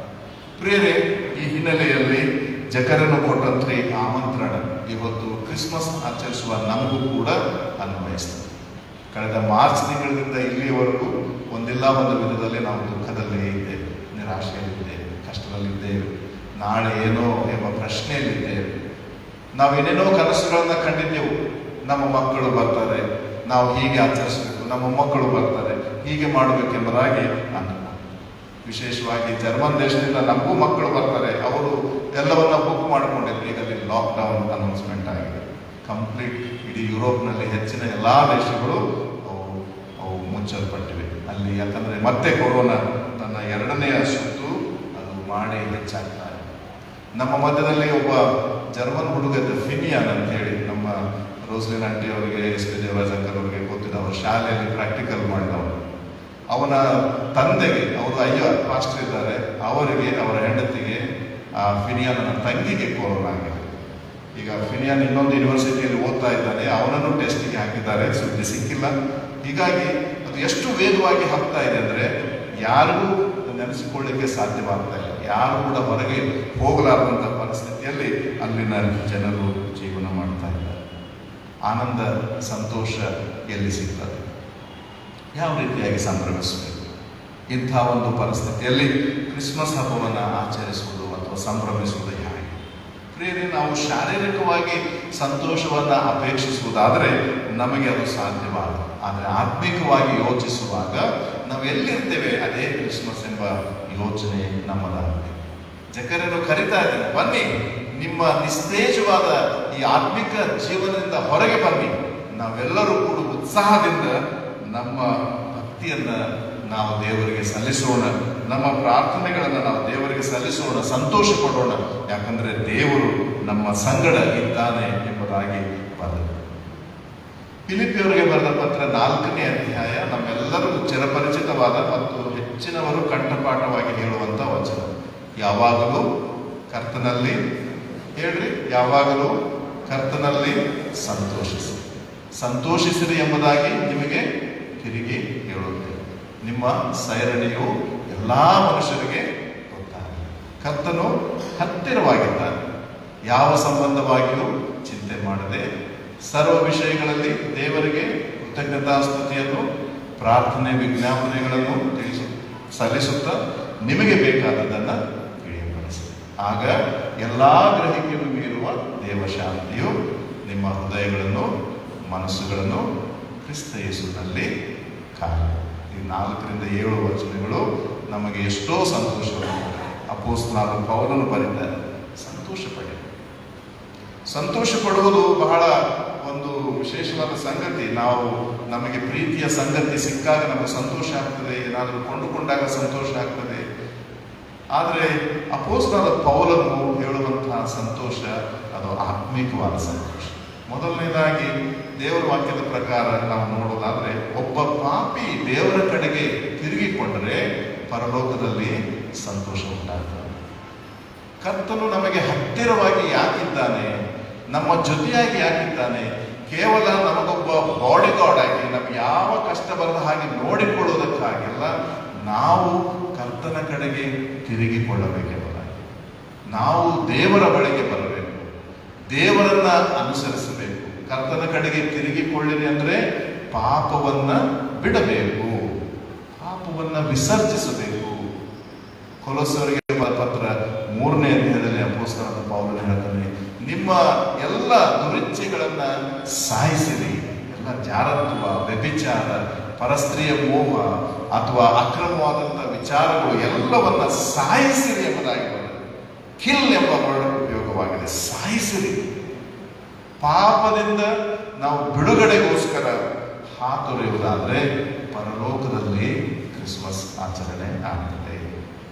ನಮಗೆ ಕ್ರಿಸ್ಮಸ್ ಆಚರಣೆ ನಮ್ಮ ಮಕ್ಕಳ ಒಂದು ಮನಸ್ಸಿನಲ್ಲಿ ಏನು ಆಚರಣೆ ಇದೆಯೋ ಅದು ದೇವರ ವಾಕ್ಯ ನಮಗೆ ಎಲ್ಲಿಯೂ ಕೂಡ ಹೇಳುವುದಿಲ್ಲ ಈ ರೀತಿ ಎಂಬುದಾಗಿ. ದೇವರ ವಾಕ್ಯ ಹೇಳುವುದು, ಒಬ್ಬ ಪಾಪಿ ದೇವರ ಕಡೆಗೆ ತಿರುಗಿಕೊಂಡರೆ. ತಪ್ಪಿ ಹೋದ ಮಗನ ಕಥೆ ನಮ್ಮೆಲ್ಲರಿಗೂ ಗೊತ್ತಿದೆ, 15ನೇ ಅಧ್ಯಾಯ. ಅಲ್ಲಿ 3 ಕಥೆಗಳು ಯೇಸುಸ್ವಾಮಿ ಹೇಳಿದ್ದಾರೆ. ಆದರೆ ನಿಜವಾಗಿ ಯೇಸುಸ್ವಾಮಿ ಹೇಳಿದ್ದು 4 ಕಥೆಗಳು. ಮೊದಲನೇ ಕಥೆಯಲ್ಲಿ ಕುರಿ ತಪ್ಪಿಸಿಕೊಂಡಿದೆ. 2ನೇ ಕಥೆಯಲ್ಲಿ ಒಂದು ನಾಣ್ಯ ಕಳ್ಕೊಂಡು ಬಂದಿದೆ. ಈ 2 ಕಥೆಗಳನ್ನ ಒಂದುಗೂಡಿಸಿ ತಪ್ಪಿ ಹೋದ ಮಗನ ಕಥೆ ಅಂತ ಹೇಳ್ತಾರೆ. ನಾನು ಮಾತ್ರ ಅದನ್ನು ತಪ್ಪಿ ಹೋದ ಮಕ್ಕಳ ಕಥೆ ಅಂತ ಹೇಳ್ತೇನೆ. ತಪ್ಪಿ ಹೋದ ಕುರಿ ತಪ್ಪಿಸಿಕೊಳ್ಳಿಕ್ಕೆ ಕಾರಣ ಏನಂದ್ರೆ, ಹೊರಗಡೆ ಅದು ಹುಲ್ಲುಗಾವಲಿನಲ್ಲಿ ಮೇಯ್ತಾ ಮೇಯ್ತಾ ಮೇಯ್ತಾ ಸುಮ್ಮನೆ ಮೇಯ್ಕೊಂಡು ಹೋಗ್ತಾ ಇತ್ತು. ಹೋಗಿ ಹಾಗೆ ನಾವು ಇಮ್ಯಾಜಿನೇಷನ್ ಮಾಡಿದ್ರೆ ಎಲ್ಲೋ ತಪ್ಪಿಸ್ಕೊಳ್ಳೋದು. ಅದನ್ನ ಈ ಪ್ರಪಂಚದ ಆಕರ್ಷಣೆಗಳಿಗೆ ಹೋಲಿಕೆ ಮಾಡಿ. ಪ್ರಪಂಚದಲ್ಲಿ ನಮ್ಗೆ ಅನೇಕ ಆಕರ್ಷಣೆಗಳಿವೆ. ಆ ಆಕರ್ಷಣೆಗಳನ್ನ ಬೆನ್ನತ್ತಿ ನಾವು ಹೋಗ್ತೇವೆ. ಹೆಣ್ಣಿನ ಆಕರ್ಷಣೆ ಇರ್ಬೋದು, ಗಂಡಿನ ಆಕರ್ಷಣೆ ಇರ್ಬೋದು, ಹಣದ ಆಕರ್ಷಣೆ ಇರ್ಬೋದು, ಅಧಿಕಾರದ ಆಕರ್ಷಣೆ ಇರ್ಬೋದು, ಸ್ಥಾನಮಾನದ ಆಕರ್ಷಣೆ ಇರ್ಬೋದು, ಅನೇಕ ದುರ್ವ್ಯವಹಾರಗಳ ಆಕರ್ಷಣೆ ಇರ್ಬೋದು. ಈ ಆಕರ್ಷಣೆಗಳನ್ನ ಬೆನ್ನು ಹತ್ತಿ ನಾವು ದೇವರಿಂದ ದೂರ ಹೋಗ್ಬಿಡ್ತೇವೆ. ಇನ್ನು 2ನೇ ಸಾಮ್ಯದಲ್ಲಿ ಕಳೆದು ಹೋದ ಪಾವಲಿ, ಒಂದು ಸಣ್ಣ ಪಾವಲಿ, ಅದೇನು ಕಳೆದಿದೆ? ಅದು ಹೊರಗಡೆ ಕಳೆದಿಲ್ಲ, ಅದು ಮನೆಯಲ್ಲೇ ಕಳೆದಿದೆ.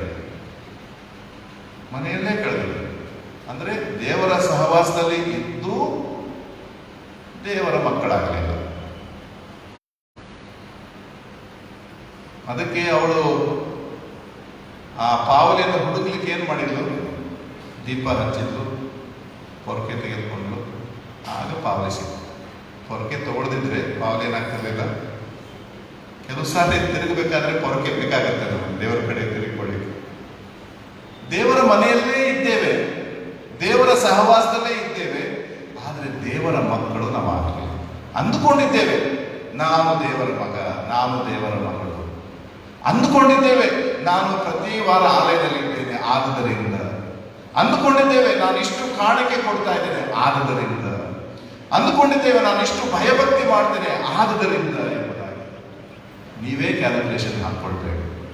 ಬೈಬಲ್ ಏನು ಹೇಳ್ತದೆ, ದೇವರ ವಾಕ್ಯ ಏನು ಹೇಳ್ತದೆ, ದೇವರು ಏನನ್ನು ಅಪೇಕ್ಷಿಸ್ತಾರೆ? 50ನೇ ಕೀರ್ತನೆಯಲ್ಲಿ ಓದಿದ್ರಲ್ಲ, ನಾನು ಮಾಂಸವನ್ನು ತಿನ್ನುವುದು, ಪ್ರಾಣಿಗಳ ರಕ್ತವನ್ನು ಕುಡಿಯುವುದು ಉಂಟೆ.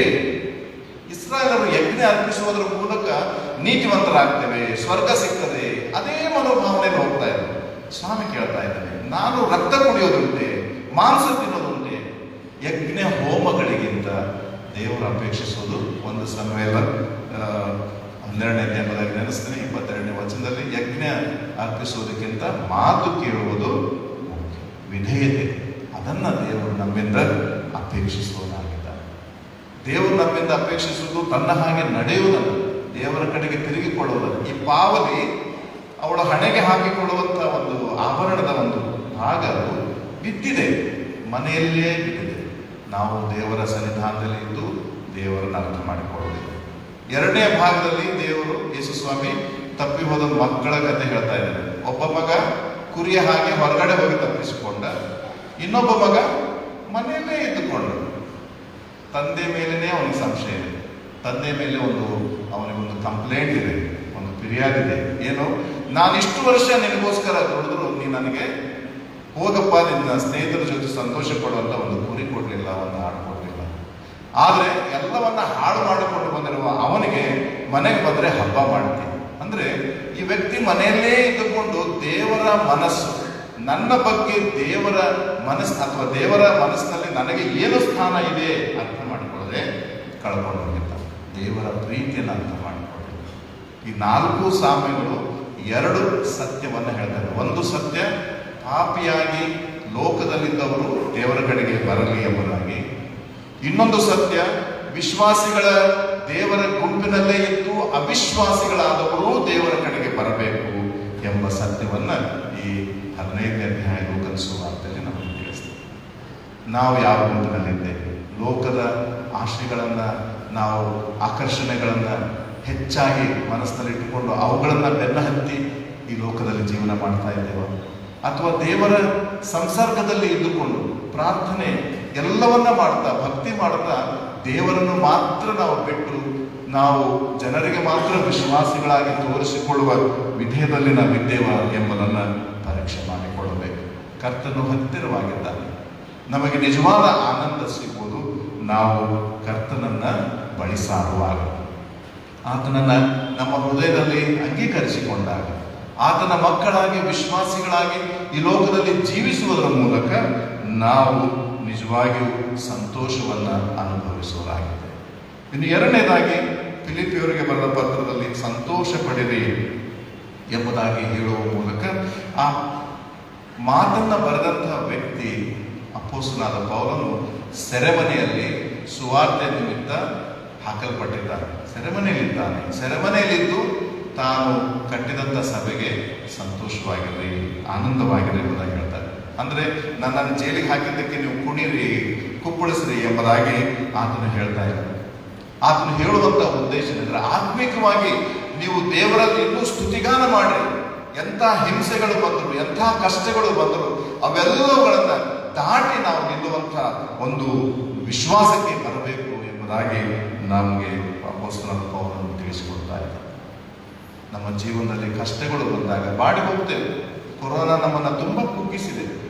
ಯಾವುದನ್ನು ಸರಿಯಾಗಿ ತೀರ್ಮಾನ ಮಾಡಲಿಕ್ಕೆ ಆಗದಂತ ಒಂದು ಸ್ಥಿತಿ. ಹೀಗೆ ತೀರ್ಮಾನ ಮಾಡಿದ್ರೆ ಏನಾಗುತ್ತೆ, ಹಾಗೆ ತೀರ್ಮಾನ ಮಾಡಿದ್ರೆ ಏನಾಗುತ್ತೆ ಅನ್ನೋದು ಇದು ನಮಗೆ ಮಾತ್ರವಲ್ಲ, ಸರ್ಕಾರದ ಮಟ್ಟದಲ್ಲಿಯೂ ಎಲ್ಲ ಉನ್ನತ ಸಭೆಗಳಲ್ಲಿರುವಂತಹ ಅಧಿಕಾರಿಗಳ ಮಟ್ಟದಲ್ಲಿಯೂ ಇದೇ ಪ್ರಶ್ನೆಯಾಗಿದೆ. ಯಾವ ರೀತಿಯಾದ ತೀರ್ಮಾನ ಮಾಡಬೇಕು? ಅದು ಯಾರಿಗೆ ನೋವಾಗುತ್ತೆ, ಯಾರಿಗೆ ಲಾಭ ಆಗುತ್ತೆ, ಎಲ್ಲ ಗಲಿಬಿಲಿ ಗೊಂದಲದಿಂದ ಕೂಡಿ ಹೋಗಿದೆ.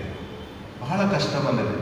ಪ್ರಶ್ನೆ ಬರುವುದು, ಇಂತಹ ಕಷ್ಟ ದೇವರು ನಮಗೆ ಕೊಟ್ಟಿದ್ದಾನೆ, ದೇವರು ಎಲ್ಲಿ ಪರಿಹಾರ ಮಾಡಿದ, ಎಲ್ಲಿ ನಮ್ಮನ್ನು ಬಿಡುಗಡೆ ಮಾಡಿದ. ಎಷ್ಟೋ ನಮ್ಮ ಪ್ರಿಯರು ನಮ್ಮ ಕಣ್ಣು ಮುಂದೆ ತೀರ್ಬೋದು. ಆ ರೋಗ ಬಂದಾಗಲೇ ಎಷ್ಟೋ ಜನರು ಇದಕ್ಕಿಂತ ಹಾಗೆ ಅವಕಾಶಗಳು ಸಿಗದೆ, ಬೆಡ್ಗಳು ಸಿಗದೆ, ವೆಂಟಿಲೇಟರ್ಗಳು ಸಿಗದೆ, ಆಸ್ಪತ್ರೆಯಲ್ಲಿ ಸರಿಯಾದ ಟ್ರೀಟ್ಮೆಂಟ್ ಸಿಗದೆ ಎಷ್ಟೋ ಜನ ಬಿಟ್ಟು ಹೋದ್ರು ಅಲ್ವಾ? ಎಂತಿಂತ ಗಟ್ಟಿಮುಟ್ಟಾದ ವ್ಯಕ್ತಿಗಳು ಇವತ್ತು ನಮ್ಮ ಮಧ್ಯದಲ್ಲಿ ಇಲ್ಲ. ಪ್ರಿಯರೇ, ಕಷ್ಟದ ಸಂದರ್ಭದಲ್ಲಿ ಸಂತೋಷ ಪಡುವಂಥದ್ದಿದೆಯಲ್ಲ, ಅದು ದೇವರು ನಮ್ಮಿಂದ ಅಪೇಕ್ಷಿಸುವುದು. ಅಪೊಸ್ತಲರ ಕೃತ್ಯಗಳು 16ನೇ ಅಧ್ಯಾಯದಲ್ಲಿ ನೀವು ಓದಿದರೆ, ಫಿಲಿಪ್ಪಿ ಪಟ್ಟಣದಲ್ಲಿ ಈ ಪೌಲನು ಮತ್ತು ಸೀಲನು ಇಬ್ಬರು ಸೆರೆಯಲ್ಲಿದ್ದಾರೆ. ಅವರು ಸೆರೆಯಲ್ಲಿದ್ದು ಅಲ್ಲಿ ಬರದೆ ಅವರಿಗೆ ಹೊಡೆದಿದ್ದಾರೆ, ಬಹಳ ಗಾಯಗಳಾಗಿವೆ. ಅವರು ರಾತ್ರಿಯಲ್ಲಿ ಸ್ತುತಿ ಗೀತೆಗಳನ್ನು ಹಾಡುತ್ತಿದ್ದರು ಎಂಬುದಾಗಿ ಅಪೊಸ್ತಲರ ಕೃತ್ಯ 16ನೇ ಅಧ್ಯಾಯದಲ್ಲಿ ನಾವು ಓದ್ತೇವೆ. ಅವರಿಗೆ ನೋವಾಗಿದೆ. ಅವರು ಪ್ರಶ್ನೆ ಮಾಡುವುದು, ಏನು ಸ್ವಾಮಿ, ನೀನು ಜೀವಿಸುವ ದೇವರಂತ ಇವರಿಗೆ ಹೇಳಿದರೆ ಇವರು ನಮ್ಮನ್ನು ಹೊಡಿತಾರೆ, ಬಡಿತಾರೆ, ಜೈಲಿಗೆ ಹಾಕ್ತಾರೆ, ಇದಕ್ಕೆ ಯಾಕೆ ನಾವು ನಿನ್ನನ್ನು ಸ್ತುತಿಸಬೇಕು? ಈ ಒಂದು ಸಂದರ್ಭಕ್ಕಾಗಿಯೇ ನಾವು ನಿಮ್ಮ ಸುವಾರ್ತೆ ಸಾರಬೇಕು ಎಂಬುದಾಗಿ ಅವರು ಅಂದುಕೊಳ್ಬೋದಾಗಿತ್ತು. ಹಾಗೆ ಗುಣಗುಟ್ಟದೆ ಅಂಥ ಒಂದು ಕಷ್ಟದ ಸಂದರ್ಭದಲ್ಲಿ ಅವರು ದೇವರನ್ನು ನೆನೆಸಿಕೊಂಡರು. ಯೋಬನನ್ನು ನೆನಪು ಮಾಡಿಕೊಂಡರು. ದೇವರೇ ಕೊಟ್ಟನು, ದೇವರೇ ತೆಗೆದುಕೊಂಡನು, ಆತನ ನಾಮಕ್ಕೆ ಸ್ತೋತ್ರ. ಆತನ ಹೆಂಡತಿಯ ವಿಶ್ವಾಸ ಸೀಸನ್ ಆಗಿತ್ತು. ಒಳ್ಳೆಯದಾದಾಗ ಮಾತ್ರ ಒಳ್ಳೆ ವಿಶ್ವಾಸ, ಕೆಟ್ಟದಾದಾಗ ವಿಶ್ವಾಸ ಬೇಡ. ಆದರೆ ಗಂಡನ ವಿಶ್ವಾಸ ಹಾಗಿಲ್ಲ. ಒಳ್ಳೆಯದಾಗಲಿ ಕೆಟ್ಟದಾಗಲಿ ಎಲ್ಲವೂ ದೇವರಿಟ್ಟಂತೆ ಎಂಬ ನಂಬಿಕೆಯಿಂದ ಆತನು ಹೇಳ್ತಾನೆ, ದೇವರೇ ಕೊಟ್ಟನು, ದೇವರೇ ತೆಗೆದುಕೊಂಡನು, ಆತನ ನಾಮಕ್ಕೆ ಸ್ತೋತ್ರ. ಇಂಥ ವಿಶ್ವಾಸ ಈ ಹೊತ್ತಿನ ಕ್ರೈಸ್ತರಾದ ನಮಗೆ ಬೇಕಾಗಿದೆ. ಪ್ರಿಯರೇ, ನಾವೊಬ್ಬೊಬ್ಬರು ಕ್ರೈಸ್ತರಾಗಿ ಇಂಥ ವಿಶ್ವಾಸಕ್ಕೆ ಬರಬೇಕಾಗಿದೆ. ನಮ್ಮ ಜೀವನವನ್ನು ನಾವು ಈ ರೀತಿಯಾಗಿ ದೇವರಿಗೆ ಒಪ್ಪಿಸಿಕೊಳ್ಬೇಕಾಗಿದೆ. ಕಷ್ಟದ ಸಂದರ್ಭದಲ್ಲಿ, ನೋವಿನ ಸಂದರ್ಭದಲ್ಲಿ ನಾವು ದೇವರ ಮಕ್ಕಳಾಗಿ ಬದುಕುವಂಥ, ದೇವರಲ್ಲಿ ಸಂತೋಷಿಸುವಂಥ ಈ ಕಲೆಯನ್ನು ನಾವು ಕಲಿಯಬೇಕಾಗಿದೆ. ಇದು ಕೊನೆಯದಾಗಿ ನಮಗೆ ಸಂತೋಷವಾಗಬೇಕಾಗಿರುವಂಥ ಇನ್ನೊಂದು ಸಂಗತಿ ಏನಂದರೆ ಕರ್ತನ ಎರಡನೆಯ ಬರೋಣ. ಕರ್ತನ ಎರಡನೆಯ ಬರೋಣ ಅದು ಕ್ರೈಸ್ತರಾದ ನಮಗೆ ಸಂತೋಷದ ಸಂಗತಿ. ಹೌದಾ? ಸಂತೋಷದ ಸಂಗತಿನ ಅದು ನಮಗೆ. ಹೌದು, ನಾವು ದೇವರ ಮಕ್ಕಳಾಗಿದ್ದರೆ ಸಂತೋಷ ಪಡುವ ಸಂಗತಿ. ಸ್ವಾಮಿ ಬರ್ತಾ ಇದ್ದಾರೆ, ಎಲ್ಲ ಜಂಜಾಟಗಳಿಗೆ ಒಂದು ಮುಕ್ತಾಯ. ಆದರೆ ನಾವು ಯೇಸು ಸ್ವಾಮಿ ಬರೋಣವನ್ನು ಬರೀ ಒಂದೇ ದೃಷ್ಟಿಯಿಂದ ನೋಡ್ತೇವೆ. ಯಾವ ದೃಷ್ಟಿ? ನ್ಯಾಯ ತೀರ್ಪು. ಅವನು ಲೆಕ್ಕ ಕೇಳ್ತಾನೆ. ನ್ಯಾಯ, ಹೌದು, ಖಂಡಿತವಾಗಿ ಲೆಕ್ಕ ಕೇಳ್ತಾನೆ. ನೀನು ಪಾಪ ಮಾಡದೆ ಒಳ್ಳೆಯ ವ್ಯಕ್ತಿಯಾಗಿ ದೇವರ ಮಗನಾಗಿ ಮಗಳಾಗಿ ಜೀವಿಸ್ತಾ ಇದ್ರೆ ನಿನಗೆ ನ್ಯಾಯ ತೀರ್ಪನ ಭಯ ಇಲ್ಲ.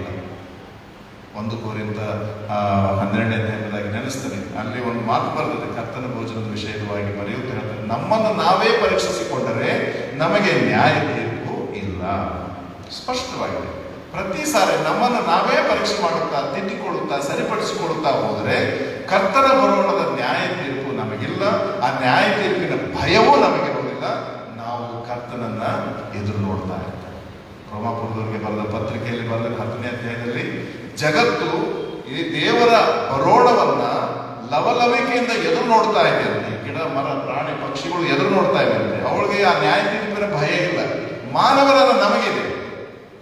ನ್ಯಾಯ ತೀರ್ಪಿನ ಭಯದ ನಿಮಿತ್ತವಾಗಿ ನಾವದನ್ನು ದಾಟಿ ಯೋಚನೆ ಮಾಡುವ, ಅಷ್ಟು ಪ್ರೌಢತೆಯಿಂದ ಯೋಚನೆ ಮಾಡುವ ವಿಶ್ವಾಸಿಗಳಾಗುವ, ಸಂತೋಷ ಪಡುವ, ಸಂಭ್ರಮ ಪಡುವ. ಕರ್ತನು ಹತ್ತಿರವಾಗಿದ್ದಾನೆ, ಆತನ ಬರೋಣ ಹತ್ತಿರವಾಗಿದೆ. ಪ್ರಕಟಣೆ ಗ್ರಂಥದಲ್ಲಿ ನೀವು ಹೋದ್ರೆ, ಈಗೋ ಬೇಗನೆ ಬರುತ್ತೇನೆ, ಅವನವನಿಗೆ ಕೊಡತಕ್ಕ ಪ್ರತಿಫಲವು ನನ್ನ ಕೈಯಲ್ಲಿದೆ. ಪ್ರಕಟಣೆ ಗ್ರಂಥದ ಕೊನೆಯ ಅಧ್ಯಾಯದಲ್ಲಿ ಅಲ್ಲೊಂದು ಪ್ರಾರ್ಥನೆ ಬರೆದಿದೆ, ಯೇಸು ಸ್ವಾಮಿ ಬೇಗನೆ ಬಾ ಎಂಬುದಾಗಿ ಹೇಳಿ ಆ ಬೈಬಲ್ ಅನ್ನ ಬರೆಯೋದನ್ನು ಮುಗಿಸಿದ್ದಾರೆ. ಬಾ, ಕರೀಲಿಕ್ಕೆ ಸಾಧ್ಯವಾಗ ನಮಗೆ ಸ್ವಾಮಿ ಇವತ್ತೇ ಬಾ, ನನಗೆ ಸಂತೋಷ ಇದೆ. ನೀನು ಬರೋದಾದ್ರೆ ಆ ಮಹಾ ಆನಂದ, ಶಾಶ್ವತವಾದ ಆನಂದ, ನಿನ್ನೊಂದಿಗೆ ಜೀವಿಸುವ ಆನಂದದಲ್ಲಿ ನಾನು ಸೇರ್ತೇನೆ. ನಿನ್ನ ಬರೋಣ ನನಗೆ ಭಯವಲ್ಲ, ನಿನ್ನ ಬರೋಣ ನನಗೆ ನಾಚಿಕೆ ಅಲ್ಲ, ನಿನ್ನ ಬರೋಣ ಏನಾಗುತ್ತೆ ಎಂಬ ಆತಂಕ ಅಲ್ಲ, ನಿನ್ನ ಬರೋಣ ನನಗೆ ಸಂತೋಷ. ಈ ಒಂದು ವಿಶ್ವಾಸಕ್ಕೆ ಕ್ರೈಸ್ತರು ನಾವು ಬರಬೇಕಾಗಿದೆ. ದೇವರ ಕಡೆಗೆ ತಿರುಗಿಕೊಳ್ಳುವ, ದೇವರ ಮಕ್ಕಳಾಗಿ ಜೀವಿಸುವ, ಕಷ್ಟದಲ್ಲಿಯೂ ನಷ್ಟದಲ್ಲಿಯೂ ಆತನನ್ನೇ ನಾವು ಸಂತೋಷದಿಂದ ಆರಾಧಿಸುವ. ಅದೇ ರೀತಿಯಾಗಿ ಕರ್ತನ ಎರಡನೇ ಬರೋಣ ನಮಗೆ ಸಂತೋಷದ ಸುದ್ದಿಯಾಗಿ, ಸಂತೋಷದ ಸಮಾಚಾರವಾಗಿದೆ. ಕ್ರಿಸ್ಮಸ್ ಹಬ್ಬ ಬರುವಾಗ ಎಷ್ಟು ಸಂತೋಷ ಪಡ್ತೇವೋ, ಅದರ ಎರಡರಷ್ಟು ಕರ್ತನ ಎರಡನೇ ಬರೋದಕ್ಕೆ ನಾವು ಸಂತೋಷ ಪಡೋಣ. ಸಿದ್ಧರಾಗಿ ಇರುವುದಾದರೆ ಖಂಡಿತವಾಗಿ ನಮಗೆ ಸಂತೋಷವಾಗ್ತದೆ. ದೇವರು ನಮ್ಮೆಲ್ಲರನ್ನ ಆಶೀರ್ವಾದ ಮಾಡಲಿ. ಪ್ರಾರ್ಥನೆ ಮಾಡೋಣ. ಕರ್ತನೇ, ನೀನು ನಮ್ಮ ಹತ್ತಿರವಾಗಿಯೇ ಇದ್ದೇನೆ, ನನ್ನ ಬರೋಣ ಸಮೀಪವಾಗಿದೆ ಎಂಬುದಾಗಿ ಹೇಳುವುದರ ಮೂಲಕ ಕೇವಲ ನಮ್ಮಲ್ಲಿ ಭಯ ಹುಟ್ಟಿಸುವುದಲ್ಲ, ಸಂತೋಷ ಪಡುವ ನಿರೀಕ್ಷೆಯಲ್ಲಿರುವಂಥ ಅವಕಾಶ ಕೊಟ್ಟಿದ್ದೆ. ಇಂಥ ವಿಶ್ವಾಸಕ್ಕೆ ನಮ್ಮನ್ನು ನಡೆಸು ಎಂದು ನಿನ್ನನ್ನು ಬೇಡಿಕೊಳ್ಳುತ್ತೇವೆ. ನಿನ್ನ ಪವಿತ್ರ ವಾಕ್ಯ ಧ್ಯಾನ ಮಾಡಿದ್ದೇವೆ ಸ್ವಾಮಿ. ನನ್ನ ಬಳಿಗೆ ಬನ್ನಿರಿ ಎಂಬುದಾಗಿ ನಮ್ಮನ್ನು ಕರೆದಿದ್ದಿ. ಪ್ರವಾದಿಯಾದ ಜಕರನು ಇಸ್ರಾಯೇಲನ್ನು ಕರೆದ ಹಾಗೆ ನೀನು ನಮ್ಮನ್ನು ಕರೆದಿದ್ದಿ. ಎಲ್ಲ ಈ ಕಷ್ಟಪಡುವವರೇ, ಹೊರೆ ಹೊತ್ತವರೇ, ನೀವೆಲ್ಲರೂ ನನ್ನ ಬಳಿಗೆ ಬನ್ನಿರಿ ಎಂಬುದಾಗಿ ಹೇಳಿದ್ದಿ ಸ್ವಾಮಿ. ನಿನ್ನ ಆಮಂತ್ರಣಕ್ಕೆ ಕಿವಿಗೊಡುವಂತೆ ಲೋಕದ ಆಕರ್ಷಣೆಗಳನ್ನು, ಕಣ್ಣಿನ ಆಶೆ, ಬದುಕು ಬಾಳಿನ ನಮ್ಮ ಶರೀರದ ಆಶೆ ಇವುಗಳನ್ನು ತ್ಯಜಿಸಿಬಿಟ್ಟು ಯೇಸು ಕ್ರಿಸ್ತನ ಮೇಲೆ ದೃಷ್ಟಿ ಇಟ್ಟು ನಿನ್ನ ಬಳಿಗೆ ಓಡೋಡಿ ಬರುವ ಹಾಗೆ ನಮ್ಮನ್ನು ಆಶೀರ್ವದಿಸು. ನಮ್ಮಲ್ಲಿ ಕರ್ತನೆ, ನಮ್ಮ ಸ್ವಭಾವದಲ್ಲಿ ನಮ್ಮ ಪಾಪದ ಎಲ್ಲ ಸೋಂಕನ್ನು ನೀನು ತೆಗೆದು ಹಾಕು. ಹೇಗೆ ನಾವು ಕೊರೋನಾ ಸೋಂಕಿನಿಂದ ಬಿಡುಗಡೆ ಮಾಡಿ ಬೇಡಿಕೊಳ್ಳುತ್ತಿದ್ದೆವು, ಅದೇ ರೀತಿ ಸ್ವಾಮಿ ಪಾಪವೆಂಬ ಈ ಸೋಂಕಿನಿಂದ ನಮ್ಮೆಲ್ಲರನ್ನು ಬಿಡುಗಡೆ ಮಾಡು. ಯಾಕಂದರೆ ಕಷ್ಟದಲ್ಲಿಯೂ ನಿನ್ನನ್ನು ಸ್ತುತಿಸುವುದಕ್ಕೆ, ನೋವಿನಲ್ಲಿಯೂ ನಿನ್ನನ್ನು ಸಂತೋಷದಿಂದ ಆರಾಧಿಸುವುದಕ್ಕೆ, ಕಣ್ಣೀರಿನಲ್ಲಿಯೂ ಉಲ್ಲಾಸವಾಗಿರುವುದಕ್ಕೆ ನೀನು ನಮಗೆ ಕಲಿಸಿಕೊಡುವನಾಗಿದ್ದೆ. ದೇವರೇ, ನಿನ್ನ ಬರೋಣ ಸಮೀಪವಾಗಿದೆ. ಅದು ಕೂಡ ನಮಗೆ ಒಂದು ಶುಭದ ಸಮಾಚಾರವಾಗಿರುವಂತೆ, ಕರ್ತನ ನ್ಯಾಯ ತೀರ್ಪಿನ ದಿನ ಶುಭದ ಸಮಾಚಾರವಾಗುವ ಹಾಗೆ ನಮ್ಮನ್ನು ಸಿದ್ಧಪಡಿಸಿಕೊಂಡು ಸಂತೋಷದಲ್ಲಿ, ನೆಮ್ಮದಿಯಲ್ಲಿ ಜೀವಿಸುವಂತೆ ಕೃಪೆ ಮಾಡು. ಸಂತ ಥಾಮಸ್ ದೇವಾಲಯವನ್ನು ಸಭಿಕರೆಲ್ಲರನ್ನ ಆಶೀರ್ವಾದ ಮಾಡು. ನಿನ್ನ ಜಯಂತಿಯನ್ನು ಕರ್ತನೆ ಆಚರಿಸುವ ಹುಮ್ಮನಸ್ಸಿನಲ್ಲಿ ಎಲ್ಲರೂ ನೋಡುತ್ತಿದ್ದಾರೆ. ತಮ್ಮ ಹೃದಯಗಳನ್ನೇ ಗೋದಲಿನಿಯಾಗಿ ದೇವರೇ ಅವರು ಸೃಷ್ಟಿಸಿಕೊಂಡು, ಸ್ವಾಮಿ ನನ್ನ ಹೃದಯದಲ್ಲಿ ಜನಿಸಿ ಬಾ, ನನ್ನ ಹೃದಯದಲ್ಲಿ ವಾಸ ಮಾಡು, ನನ್ನ ಪಾಪಗಳನ್ನು ತೊಳೆದು ನನ್ನನ್ನು ಶುದ್ಧಿಗೊಳಿಸು, ನಿನ್ನ ಮಗುವಾಗಿ ನನ್ನನ್ನು ಸ್ವೀಕರಿಸಿ ಎಂಬ ನಿಜವಾದ ಅರ್ಥವುಳ್ಳ ಈ ಕ್ರಿಸ್ಮಸನ್ನು ತಮ್ಮ ಹೃದಯದಲ್ಲಿ ಯೇಸುವನ್ನು ಅಂಗೀಕರಿಸುವುದರ ಮೂಲಕ ಆಚರಿಸುವಂತೆ ಸಹಾಯ ಮಾಡಿ. ನಮ್ಮೊಂದಿಗೆ ಯೇಸುವಿನ ನಾಮದಲ್ಲಿ ಬೇಡಿದ್ದೇವೆ ತಂದೆ, ಆಮೆನ್. 81ನೆಯ ಸಂಗೀತವನ್ನು ನಾವು ಎಲ್ಲರೂ ಸೇರಿಕೊಂಡು ಹಾಡೋಣ. ಸಂಗೀತ ಪುಸ್ತಕದಲ್ಲಿ 81ನೆಯ ಸಂಗೀತ. ಆ ಮಗುವನ್ನು ನೋಡಿರಿ, ಗೋದಲಿಯಲ್ಲಿ ಮಲಗಿ, ಸಮಸ್ತ ಲೋಕದೊಡೆಯ ಕೂಸಾಗಿ ಅಲ್ಲಿ ಹುಟ್ಟಿ.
ಪರಲೋಕದಲ್ಲಿರುವ ನನ್ನ ತಂದೆಯೇ, ನಿನ್ನ ನಾಮವು ಪರಿಶುದ್ಧವೆಂದೆಣಿಸಲ್ಪಡಲಿ, ನಿನ್ನ ರಾಜ್ಯವು ಬರಲಿ, ನಿನ್ನ ಚಿತ್ತವು ಪರಲೋಕದಲ್ಲಿ ನೆರವೇರುವ ಪ್ರಕಾರ ಈ ಭೂಮಿಯಲ್ಲಿ ನೆರವೇರಲಿ. ನಮ್ಮ ಅನುದಿನದ ಆಹಾರವನ್ನು ಇವತ್ತು ನಮಗೆ ದಯಪಾಲಿಸು. ನಮಗೆ ತಪ್ಪು ಮಾಡುವುದನ್ನು ಕ್ಷಮಿಸುವಂತೆ ನೀನು ನಮ್ಮ ತಪ್ಪುಗಳನ್ನು ಕ್ಷಮಿಸು. ನಮ್ಮನ್ನು ಶೋಧನೆ ಒಳಗೆ ಸೇರಿಸದೆ ಕೇಳಿನಿಂದ ತಪ್ಪಿಸು. ಯಾಕಂದರೆ ರಾಜ್ಯವು ಬಲವು ಮಹಿಮೆಯು ಸದಾ ಕಾಲವು ನಿನ್ನದೇ. ಆಮೇಲೆ ವಿಶ್ವಾಸದಿಂದ ದೇವರ ಆಶೀರ್ವಾದವನ್ನು ನಾವೆಲ್ಲರೂ ಹೊಂದಿಕೊಳ್ಳೋಣ. ಯೆಹೋವನು ನಮ್ಮೆಲ್ಲರನ್ನು ಆಶೀರ್ವದಿಸಿ ಕಾಪಾಡಲಿ. ಯೆಹೋವನು ಪ್ರಸನ್ನ ಮುಖದಿಂದ ನಮ್ಮೆಲ್ಲರನ್ನು ನೋಡಿ ನಮ್ಮ ಮೇಲೆ ದಯ ಇಡಲಿ. ಯೆಹೋವನು ತನ್ನ ಕೃಪಾ ಕಟಾಕ್ಷವನ್ನು ನಮ್ಮೆಲ್ಲರ ಮೇಲೆ ಇರಿಸಿ ನಮ್ಮೆಲ್ಲರಿಗೂ ಶಾಂತಿ ಸಮಾಧಾನ ಅನುಗ್ರಹಿಸಲಿ. ತಂದೆ, ಕುಮಾರ, ಪರಿಶುದ್ಧಾತ್ಮನೆಂಬ ತ್ರಯೇಕ ದೇವರ ಆಶೀರ್ವಾದ ಸದಾಕಾಲ ನಮ್ಮೆಲ್ಲರ ಸಂಗಡ ವಾಸವಾಗಿರಲಿ. ಆಮೆನ್.